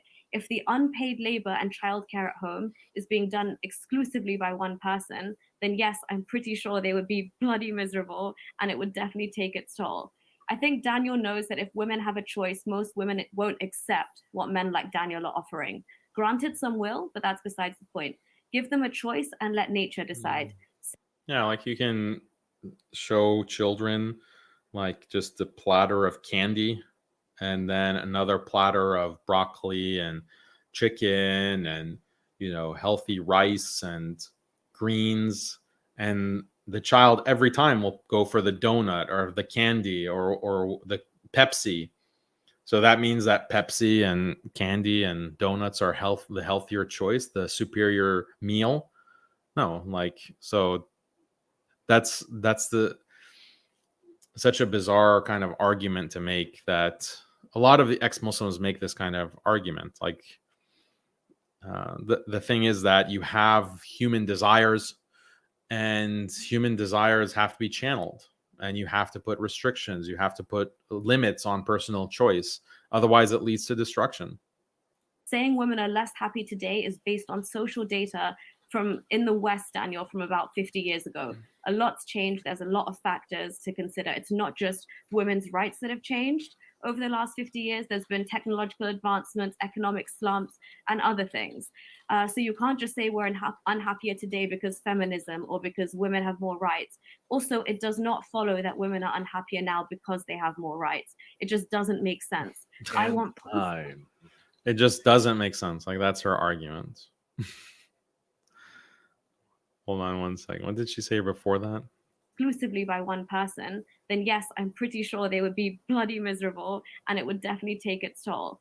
I think Daniel knows that if women have a choice, most women won't accept what men like Daniel are offering. Granted, some will, but that's besides the point. Give them a choice and let nature decide. Saying women are less happy today is based on social data from in the West, Daniel, from about 50 years ago. A lot's changed. There's a lot of factors to consider. It's not. No, like, that's nonsense. Like, it's the data is up to date. Like, the data I was citing for this are from like this year, 2023. So I don't know who's like typing her notes that she's reading off, but her fact checker needs to like, she should have gone with someone like a little bit better at Googling. Not just women's rights that have changed over the last 50 years. There's been technological advancements, economic slumps, and other things. So you can't just say we're unhappier today because feminism or because women have more rights. Also, it does not follow that women are unhappier now because they have more rights. It just doesn't make sense. I want proof. Want to say we're going to jump into the open conversation, but do want to say thanks so much, folks. Thrilled about your enthusiasm. Appreciate all those likes. And if you have friends who enjoy these topics, hey, consider sharing this debate with them or on that online debate group or group anywhere, Discord, Twitter, you name it. We appreciate your support. And with that, Daniel and Nuria, the floor is all yours. All right, let me catch up on some of these super chats. Jazakallah khair, brother. Mr. Mohamed, I love you for the sake of Allah. Your work is commendable. Your last video exposed the corruption of Bayan Institute. May Allah protect you and the Muslim Skeptic team. Love from Kurdistan. Barakallahu feek, brother. Appreciate the super chat, and I'm glad that you liked that video. If anyone hasn't seen like the recent report expose on Bayan Institute, go and check that out. That's pretty shocking and just depressing, like the state of the so-called Islamic institutes and the compassionate imams that are supporting them. Jazakallah khair. Akhi Daniel, please make a video on Hindutva, BJP India. Inshallah, there will be more on that. We definitely have a lot of articles on them. Check out muslimskeptic.com. Let's see. Here's Gods of War. I'm enjoying this destruction of her simple arguments, and I need to say there is an epidemic of vitamin D deficiency. There needs to be a solution to this because Muslims actually care for their women. Yeah, that's a good point. There is an epidemic of vitamin D deficiency. I'm vitamin D deficient. I don't, wear hijab, but I'm vitamin D deficient. And I've been vitamin D deficient, and I thought that the solution was to get more sunlight. But I tried to do that. I tried, about a year of sunlight every day, going to the yard or going for walks in the park and so forth. But my vitamin D did not change. So it is a big epidemic. People recommend taking vitamin D supplements. For some reason, some people say not to take vitamin D supplements because they say it's not healthy. Do your own research. I'm not going to provide any medical advice or guidance, but I completely agree that there is a vitamin D deficiency epidemic, and it's not just affecting Muslim women. Okay, so let's just get to the last thing you said, that women are not at the most depressed that they've ever been. Like, this is a documented fact in so many studies. Jonathan Haidt just released, he's from Yale or NYU.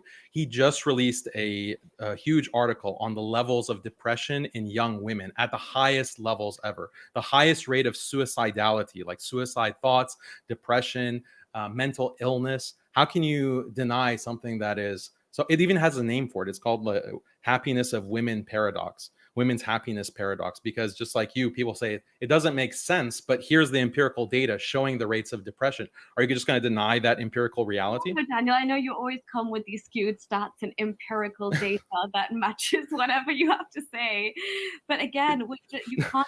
Oh, you always bring stats. You always bring evidence for what you say. Oh, so funny. How are you connecting that to everything that's happening in the West right now? How are you oversimplifying that entire problem? That's like APUS. Like, if you remember from that debate, it was like, why are you bringing articles and evidence and citing books? Like, why? You're too prepared to talk about the subjects that, you're too prepared to refute all of my dumb arguments against Islam. You're using too much empirical data. Oh, you always have stats. Problem. What do you say? First of all, do you acknowledge that that's the case? Do you acknowledge that you don't acknowledge that people are at the highest levels of depression? I haven't seen these stats that you claim to. You can read off anything off the screen. I don't need to believe. I'll refer to people. The Paradox of Declining Female Happiness by Betsy Stevenson. You can find it on Yale Law Review, I believe. If you Google search it, that's the first thing that comes up. The Paradox of Declining Female Happiness. So people can see it on their screens and not think I'm just making it up. You can go to Jonathan Haidt's article. He just published it. Here's the reference. Social media causes negative mental health outcomes. And in the first paragraph, he says that 57% of young women have persistent hopelessness. That's almost 2/3. Nearly 1/3 have seriously considered suicide. Like, it's very callous of you to not acknowledge this empirical reality.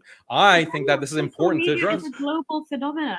What is your point? Social media is a global phenomenon. You don't think people in the East or in Arab countries or around in Islamic countries are using social media? But it's a problem. It's causing depression. Why is that? Are you not interested in? So you look at the response. But they use social media everywhere. Yeah. Oh man. This is what I have to deal with in these debates. Like, subhanallah. Like, at this point, it's like, why even bother? Like, well, I mean, this is like, if you trap someone and corner them, then they're going to have like these crazy things that they're going to say and respond with. Like, at a certain point, you can't blame her.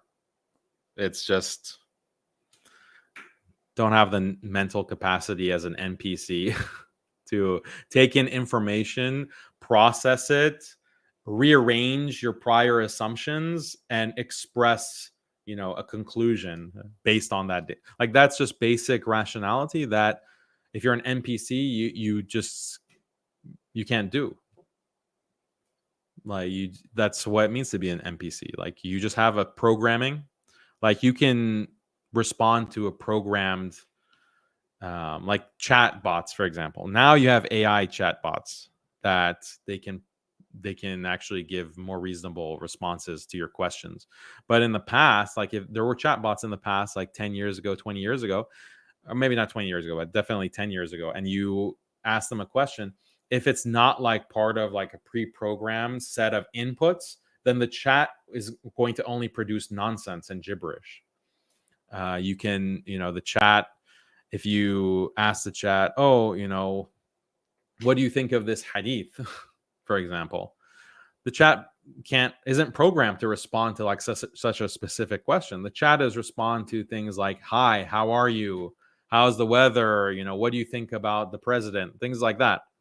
Like, there's a script and there's an input that you, as the user chatting with the chatbot, you have to limit yourself to certain inputs.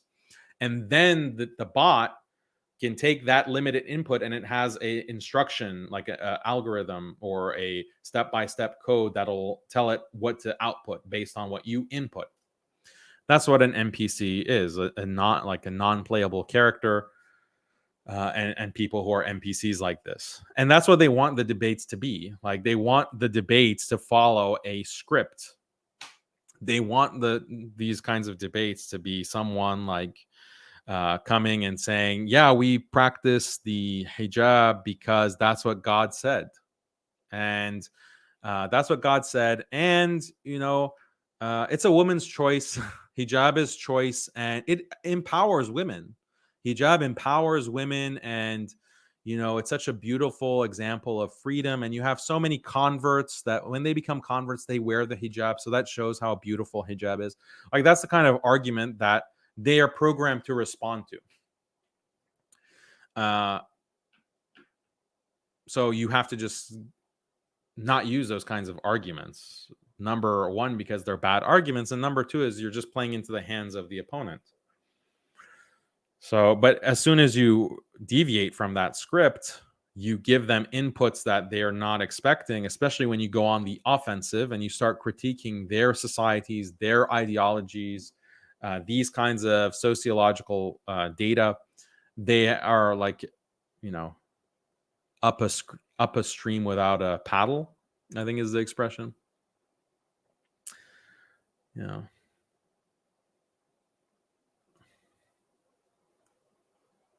Here's a super chat, not related.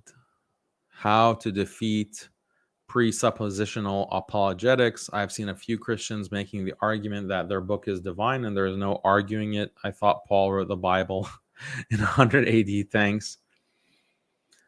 Yeah, I haven't looked at presuppositionalism in depth. I don't know if other debaters like Jake, the Muslim metaphysician, has anything on that, or Ijaz. But okay, it's not argument to assert that your book is divine and there's no arguing it. That's a contradiction. This is an argument that there is no argument. This is an argument that there is no such thing as argumentation against our position. So it's just an assertion. I think that's what presuppositionalism. It's just an assertion. So I'm not sure how, because I think someone like James White is a Christian presuppositionalist as a Calvinist, and I know that he's debated Jake, and Jake won that debate pretty handily. But I don't know if they're arguing presuppositionalism as an epistemology. But you can check it out on Jake's channel, Jake the Muslim Metaphysician. LOL, Jazakallah khair for your super chat. Indeed, it's not the eyes that are blind, but it's the hearts and the chest that grow blind. Absolutely. Sadaqallah al-Azim.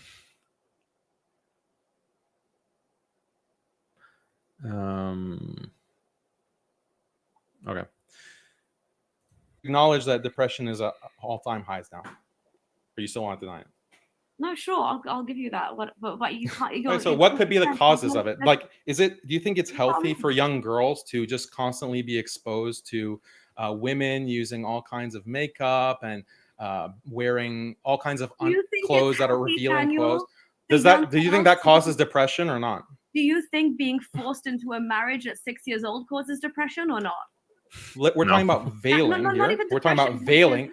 The debate topic is veiling, not every single feminine issue in Islam. You're gish galloping. Why do you think that there are body standard issues that affect a woman's self-confidence or a young girl's understanding of her body? Do you know what anorexia is or bulimia? 100%, I agree with that. Hypersexualizing a little girl would give her mad body issues. I agree. No, it's just through access to images, access to videos, access. Who sexualizes little girls? Who sexualizes? Is it the West? With all of this kind of sexualized clothing that they sell in department stores to little girls, like hot pants for your little 6-year-old daughter, and crop tops and sweatpants that has juicy on the backside, like you're selling to little 6-year-old girls to go to school with juicy on their butts, like in public school, and they're teaching sex ed. Even forget about the drag queen story hour and so forth. Just look at for the Christians, conservatives in the red states, look at what they're doing in public schools, fornication rampant starting from elementary school, primary school. That's not sexualizing children, but marriage, that's the big problem. Beauty pageants is a big practice in the West, maybe less so nowadays, but they would dress up their little girls for a beauty pageant, and judge who's the most beautiful 6-year-old with makeup, eyeliner, lipstick, and the dress, and you have a swimsuit competition for the 6-year-old, like wearing a bikini. Like this is not sexualization. Or like having these trans children who are going to strip clubs and dancing. The conservative Christians aren't down with that kind of sexualization. They prefer the beauty pageants. But then you have the left wing with these trans children, quote unquote, doing strip shows for gay men at the club. That's a beautiful expression of freedom. Like, this is just clown world. And again, like she's not conversant with any of these kinds of details. So it's like I'm talking to a brick wall. 2, undress and nudity. What about that's been normalized in society. Daniel, what about being like like I said, this is something that is found in every single pre-modern society.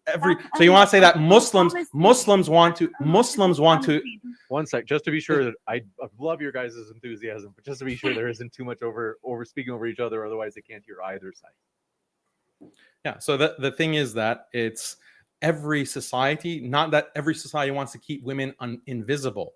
Every society wants to protect this important relationship of marriage and a committed relationship. And to do that, you have to reduce promiscuity. And the thing for men, they are visual creatures. They are enticed by a woman's looks. Women are also enticed, but they're just attracted to different things, like a man's status, like a man's wealth.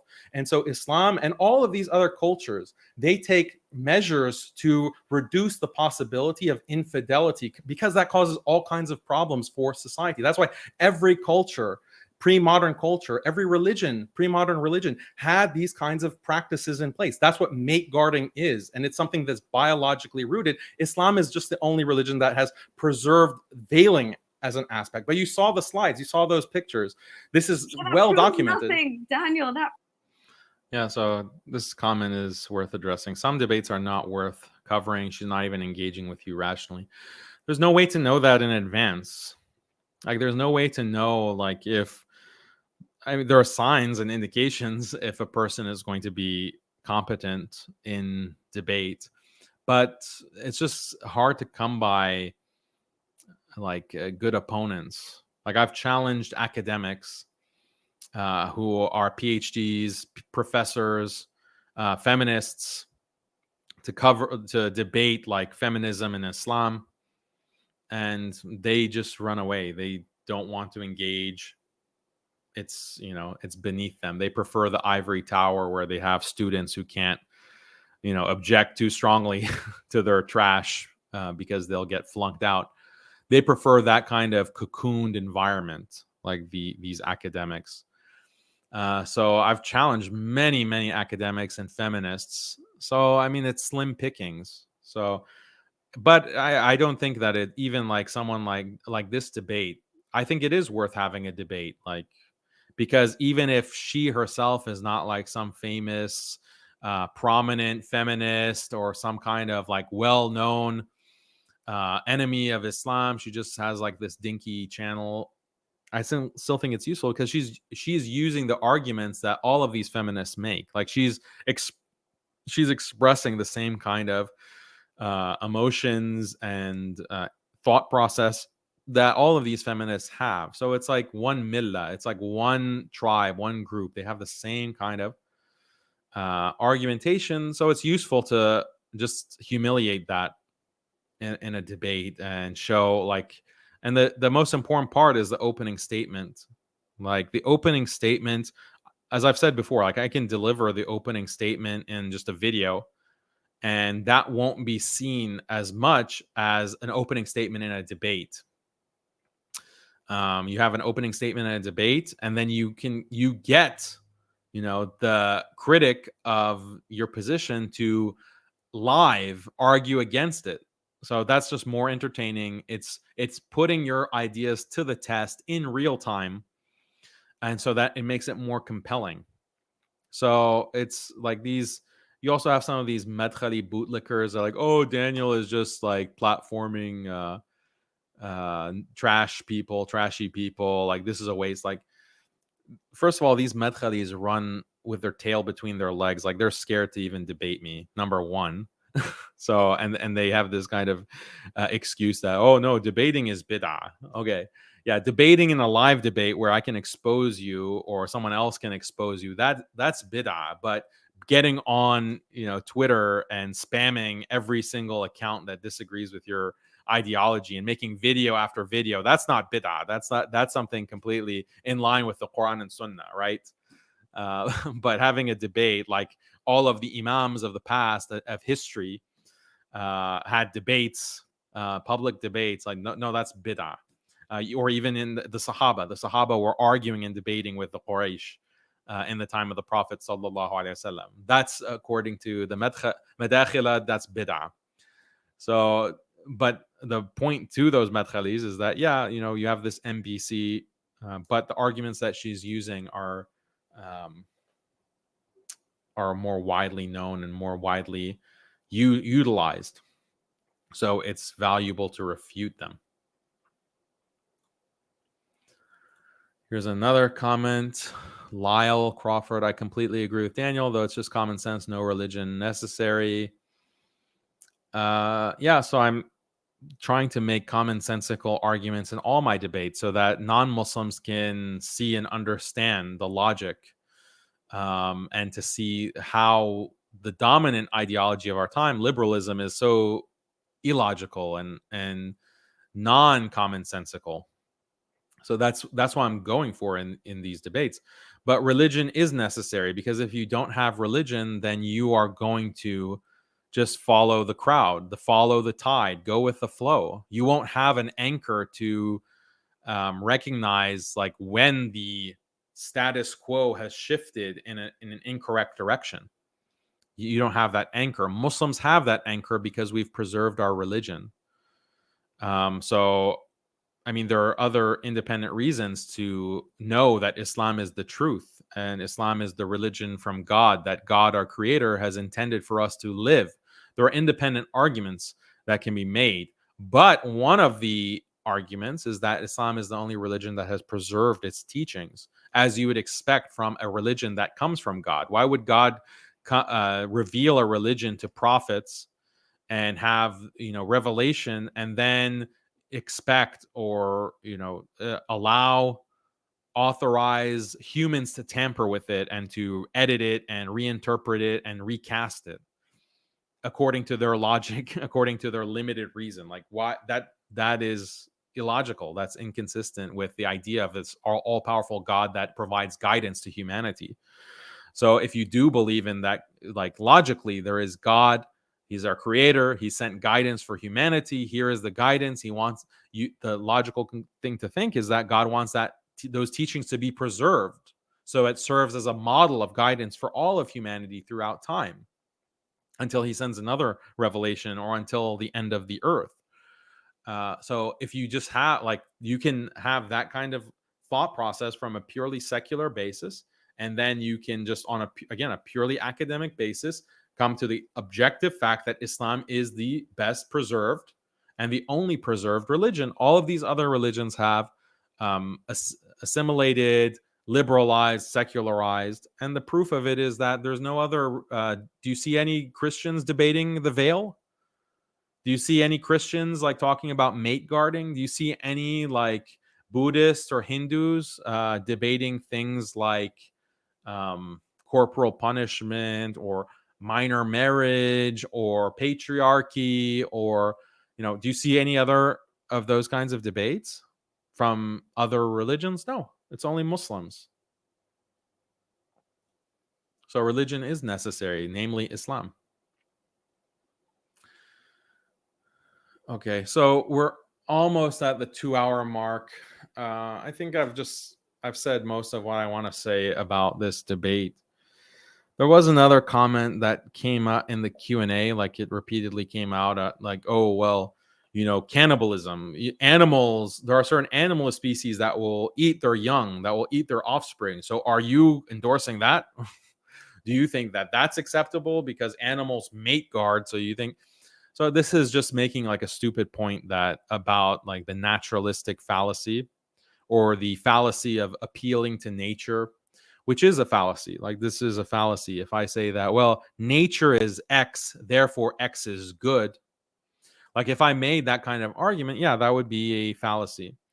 But that's not the argument. The argument is that you have these kinds of very common practices and behaviors and emotions and intuitions that are found in the animal kingdom, and that's shared with human beings, and that is a reason for it's evidence for, okay, it's evidence. So this is kind of empirical type of reasoning, inductive reasoning. That's evidence that this is something that's biological, and therefore it has a benefit, okay, because there are many things that are natural, and if you impede them, it causes harm, and if you channel them or you control them, then it has a benefit, like eating food.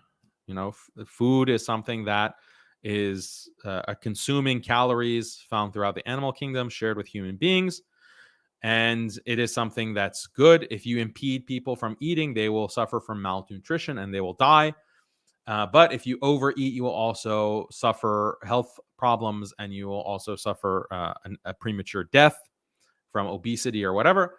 So, you can have a balance, right? And Islam has that kind of balance. So it's not like everything that's biological, we say that it needs to be accepted and is always good, is necessarily good. No, that's not like children have the biological urge to eat candy nonstop.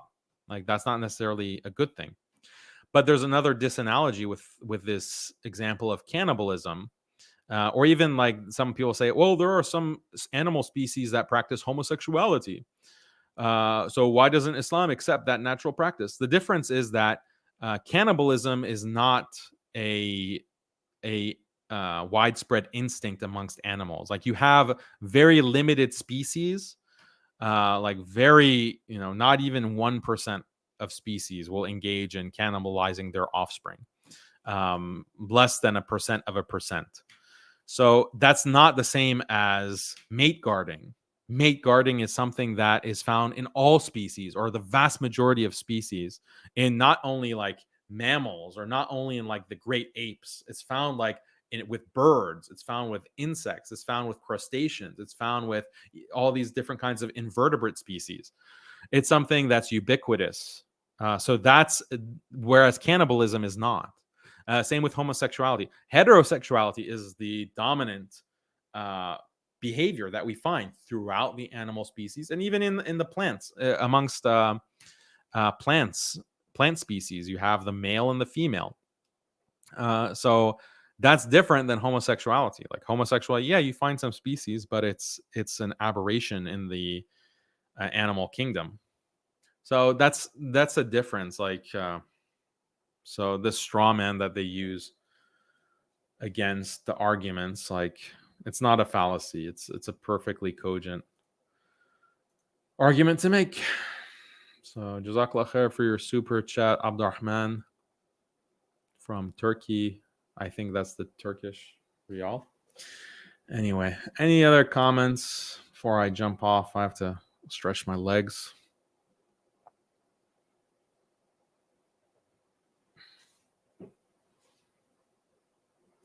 You seen your rabbits? I didn't know rabbits cannibalized their young.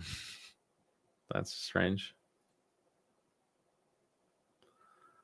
Jazakallah khair, shampoo. I'll make dua for your victory tomorrow, inshallah.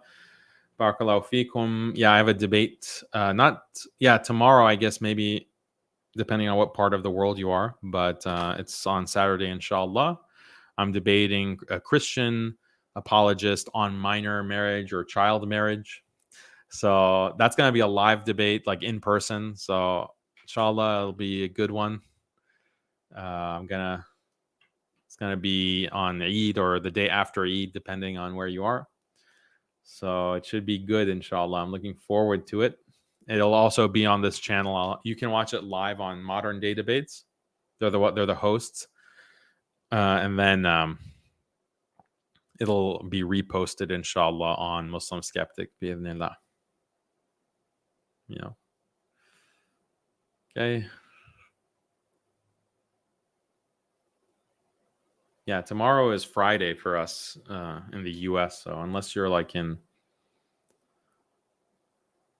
Malaysia or Indonesia. Yeah. Okay, Barakallahu Fikum, guys. Not seeing anything related to the debate. Yeah, hopefully you enjoyed it. Let's see if we can find other feminists to debate women's issues. Like, she wanted to debate like every single feminist issue, but we can have a debate on patriarchy with one of these feminists. We can have a debate on marriage practices, or like within Islam versus liberalism. There's like all kinds of topics that would be great to debate, inshallah. And it's just a matter of finding a good person. And if there's not a good person, then we have to like scrape the bottom of the barrel with like Nuria or whatever. People like that. Linda Sarsour. Yeah, I challenged her to debate. Yeah, you don't think I challenged her? Challenged her a long time ago. But that crew doesn't, they can't like risk getting like clowned and humiliated on a live stream.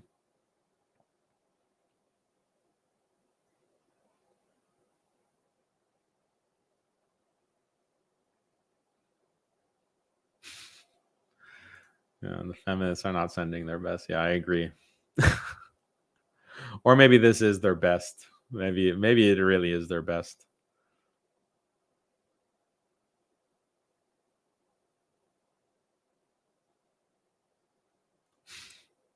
Hey, assalamualaikum. Muzzy Buzz challenge Amina Wadud the Mortad. Yeah, I challenged her too. I challenged her.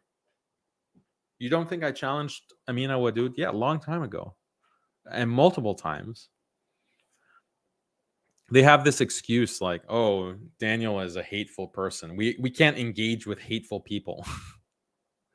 So basically, you can't engage with anyone that disagrees with you.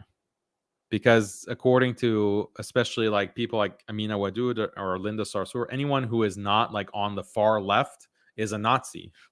And they don't debate with Nazis. So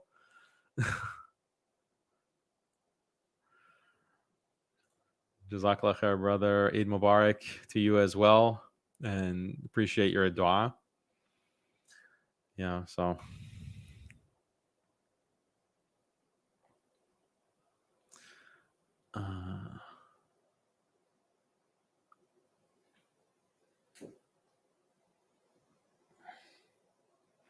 debate Rashida Tlaib. That would be hilarious. Because I think that she really is like, she has some kind of mental block or some problem, cognitive problem. Because I've seen some of her interviews where, like the rare interview where she's challenged on some policy, like challenged in a very polite way, and she just completely is not able to respond. Like there was an interview where someone was asking her, because she was advocating for prison reform, and her policy was that we need to release criminals from prison. Convicts. We need to release convicts from prison, and we need like less people in prison.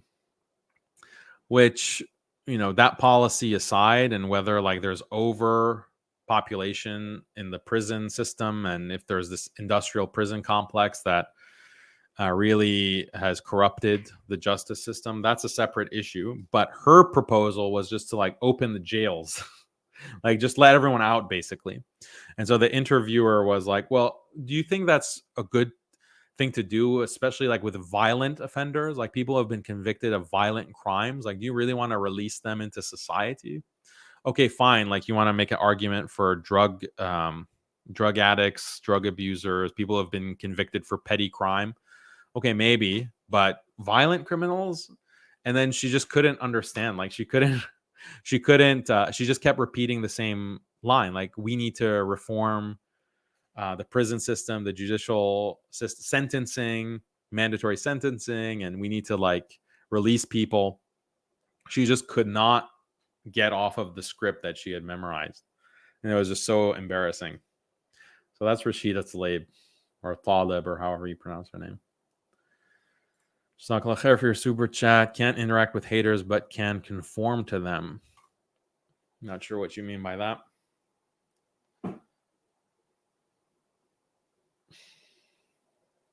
Oh, someone earlier was asking about Genius of Islam. Yeah, it's my fault, guys. Like, I just haven't been on it. And I just write a draft, and then the draft is not very good. So then I have to rewrite it. Like, I'll write a draft and then of Genius of Islam. Like, I'll write the script, and then I'll read it to my wife and Khalid, and she'll fall asleep while I'm reading the Genius of Islam episode. So I have to go back to the drawing board. So, because I want it to be good, right? Do you want like Genius of Islam episode 4 to be the best one yet, like the most amazing thing yet? Inshallah, like, is that what you want? Okay, then make dua for that, and Allah will, inshallah, inspire me and help me to write a really great, impactful episode, inshallah. And one that when I read it, like, my wife doesn't fall asleep. Genius of Islam snooze fest. Oh.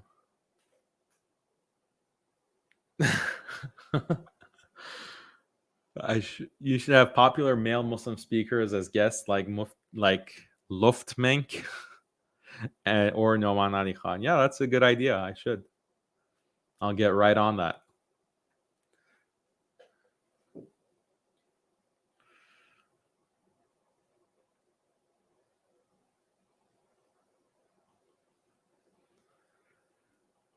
Okay. Make a history video, make a video about wives of the Prophet ﷺ. Yeah, these are ideas. So, I forgot about mentioning that a lot of you have donated to Muslim Skeptic over this Ramadan. So may Allah bless you. Really appreciate those contributions, because if you don't know, we have, like, Muslim Skeptic has a large team. Like, we're a team. And I know you haven't seen the team in a while because I've been out of commission and we haven't done like our usual roundtable. But that after Ramadan, we're going to get back to roundtable. And but we have a team, and some of those team members are volunteers. They're doing it fi sabilillah, and other of our team members, they get compensated. So we that's what the vast majority of your donations will go to, like, to for the people who are working with Muslim Skeptic on, this kind of ongoing basis. And their work is very valuable, and it keeps us operating. So when you support Muslim Skeptic, the best way to support is, like, obviously make dua for us. That's the best kind of support. If you can afford to support us through a contribution, I know that a lot of people are going through financial hardship. The economy is in bad shape, but alhamdulillah, rizq is from Allah. If you can support us, jazakallah khair, really appreciate it. You can do like a recurring donation, like $5 a month, $10 a month. That can really help us go a long way, and allows us to expand and allows us to improve, put out more quality material, be more frequent in when we publish material, because there are more people working. Like right now, it's about 15 to 20 people. If we can increase that, or have people who can work, full time, or can work, like a part-time, significant hours, then that will really take our production to the next level. And we, don't take money from the government. We don't take grants. No one's going to approve a grant for Muslim Skeptic, unfortunately. So we rely on donors, like individual donors, inshallah. And we really appreciate that. And we started like an incentive program like Patreon, if you're familiar with it. Like there are certain perks to the different tiers, like depending on how much you donate. And we're calling it Skeptic Squad. So if you donate $5, $10, you're part of the Skeptic Squad. We're going to have a private group, that's the Skeptic Squad private group chat, that you can be a part of and connect with other Muslims who, are supporting the channel and the website. And we're also having perks like voting on new projects, like upcoming projects. You can vote on them. You can contribute to suggesting like what you want to see. So yeah, that's Skeptic Squad. And you can go to muslimskeptic.com and donate, and you can see the details, inshallah. And we're gonna have our first like live stream either later at the end of April or the very beginning of May, inshallah. Like that's one of the perks, is a live stream Q&A with myself and the other team members, some other team members, and it's going to be private just for the Skeptic Squad. It's not going to be open to the public. So if you're interested in that, you want that kind of content, you want to have a chance to interact and engage in that kind of setting with myself and the Muslim Skeptic team, then that's a perk of contributing. Here's one last question. Jazakallah khair for your super chat from Ahmed. How would you respond to those who claim that we're progressing and that we don't need mate guarding hijab anymore? Yeah, so humanity is not progressing beyond human nature. Mate guarding is a product of human nature, and it's required. It's necessary because of human nature, because of sexual desire, what people find attractive. It's necessary because like human beings pair bond. They want to have a mate that they are with in a stable relationship over long term. Like that is something that's human biology. It's biologically rooted human nature. So unless you get rid of that human nature, you can't get rid of mate guarding and hijab. If you get rid of that, then you're going to lead to all kinds of dysfunction and problems in society, of which we see, of which we're seeing, and I pointed out in this debate with the hijab and other debates. But the liberal project is actually to destroy human nature. It's actually to eventually change human nature. So yeah, you won't have you'll be a man and you'll feel nothing when your partner goes and cheats on you. Goes and you'll feel nothing, because that intuition that humans have to get jealous and to have this kind of ghaira, that's been taken out of you through drugs or through like a reduction in testosterone, or maybe your brain has been re-engineered. That's the kind of progress that liberals are advocating for, to fundamentally destroy human nature. And I have many videos on this. You can watch the video on Yuval Harari that came out a couple of months ago, talks about transhumanism. You can also go to the RN Raw debate, talked a lot about transhumanism. That will give you more background and information about how liberalism uses technology to transform human nature. Yeah. Okay. So inshallah, do LSNA students get all the benefits of donators as well? No. So LSNA students get their own live stream with me. So they get with not only me, but we also have guests that come every now and then, once a week. So if you want that kind of perk, then become an LSNA student, specifically the course library. You have to subscribe to the course library every week. It's been on hiatus, full disclosure. I don't want to do some false marketing. Because I've been injured, we haven't had this weekly halaqa for students for the past almost 2 months. But I'm getting back into it, inshallah. So that's apologies to the LSNA students.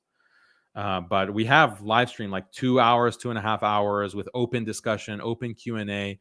We talk. We have a good time. We learn, I lecture for 30, 45 minutes, and then we have open discussion, answer questions related to anything. and they join the stream. Like the students will join the stream, or they'll chat in the chat window, and we'll have a good time. That's for Alesna students. So they actually get a much bigger perk. But now we're opening that kind of option to just donors in general. Okay, no, I really have to go. Starting to get painful with my leg sitting here. So, okay, like I said, Eid Mubarak. May Allah accept everything that you've done for this month, whether you've been praying, fasting, and giving sadaqah, zakat. May Allah accept. I appreciate everyone. And I'm so happy to be back on live stream. We'll have more live streams more regularly coming up after Ramadan, and my health withstanding. So inshallah, I'll get better as well and catch the upcoming debate. So there's one Saturday, inshallah, and there's going to be more announced. So you don't want to miss those. And also subscribe. Like, why aren't people subscribed? Like, so many of you are watching these videos and you're not subscribing. So I don't know if you're afraid, like if you subscribe, like something bad is going to happen to you, or like it's just a YouTube channel. So subscribe, like the video. And inshallah, we will see you very soon. Bi-idhnillah. Assalamu alaikum wa rahmatullahi wa barakatuh.